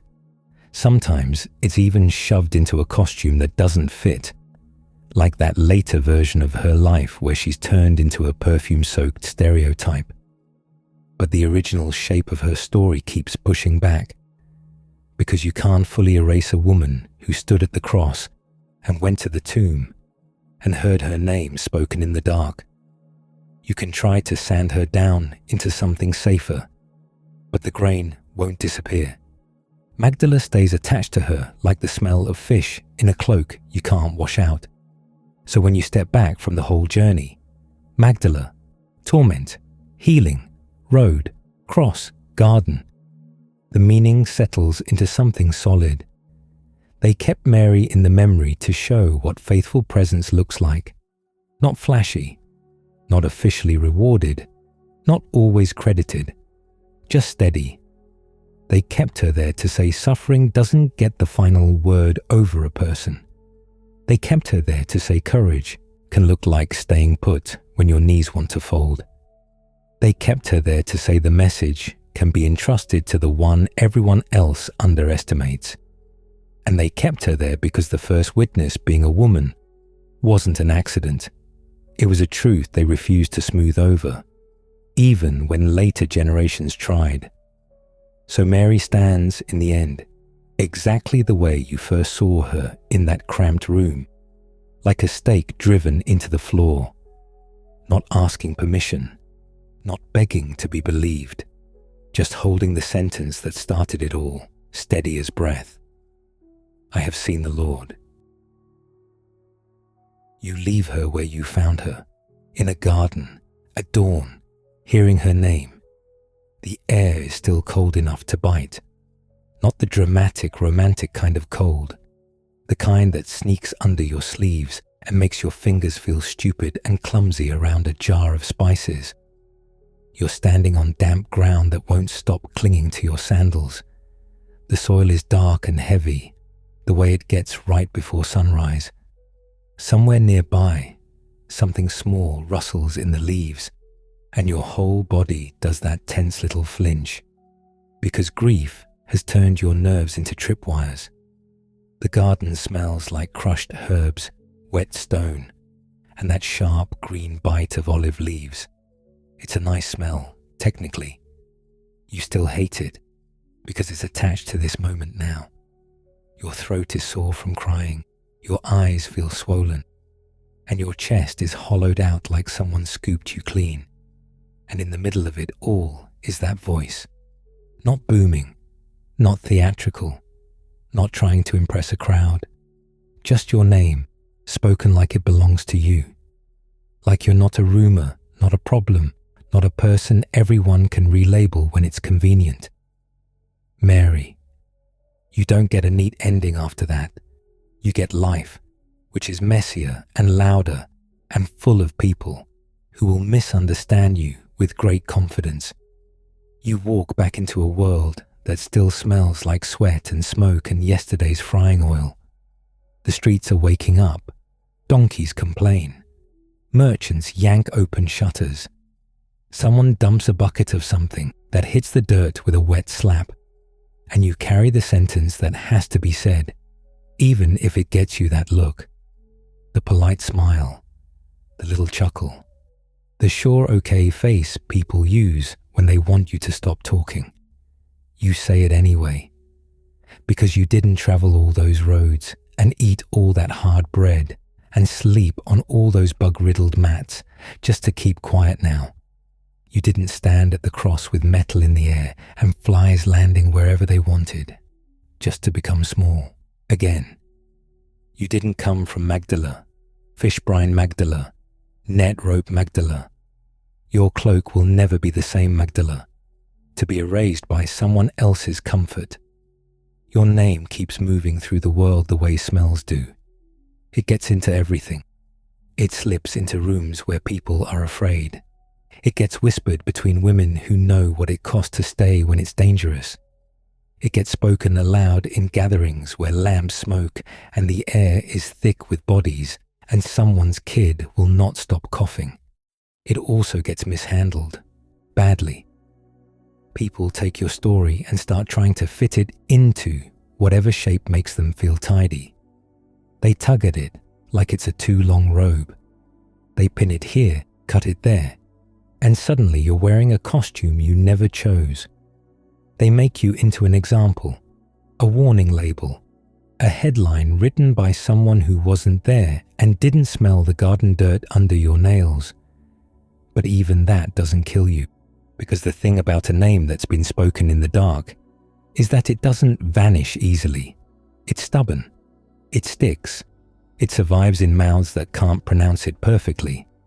It survives in stories told by firelight, with tired voices and steady hands passing around bread. It survives in the memory of a movement that, for all its flaws, never managed to completely forget who showed up first. You can't point to her grave now. No polished stone, no carved tribute with perfect spelling, just earth and time, and the ordinary disappearance that waits for everyone. Somewhere, her bones rest in a place nobody can confidently gesture toward. Somewhere, dust covers dust, and the world keeps making its usual noises. Water gets hauled, fish get salted, children grow up and get old and disappear too. But her name didn't go with her. It kept turning up, like a coin you thought you lost. Mary of Magdala, the woman who had been torn up inside and got put back together. The woman who had the means to fund a hungry little band on the road. The woman who didn't magically stop being a woman in a world that loved ignoring women. The woman who stayed. You can feel that steadiness in the final image, the one that refuses to fade. A garden at dawn, cold air, wet ground, spices in your hands, tears you didn't plan on having left, a voice close enough to make you turn your head, not announcing itself to the empire, not demanding a podium, just speaking a name. And as the first light finally slides over the edge of the world, thin and quiet, it touches the leaves and the stone and your tired face. It doesn't fix everything all at once. It simply arrives, soft, persistent, impossible to argue with, and her name endures long after crosses have rotted and empires have crumbled. The garden is still there, quieter now, but still there. And somewhere, the story continues,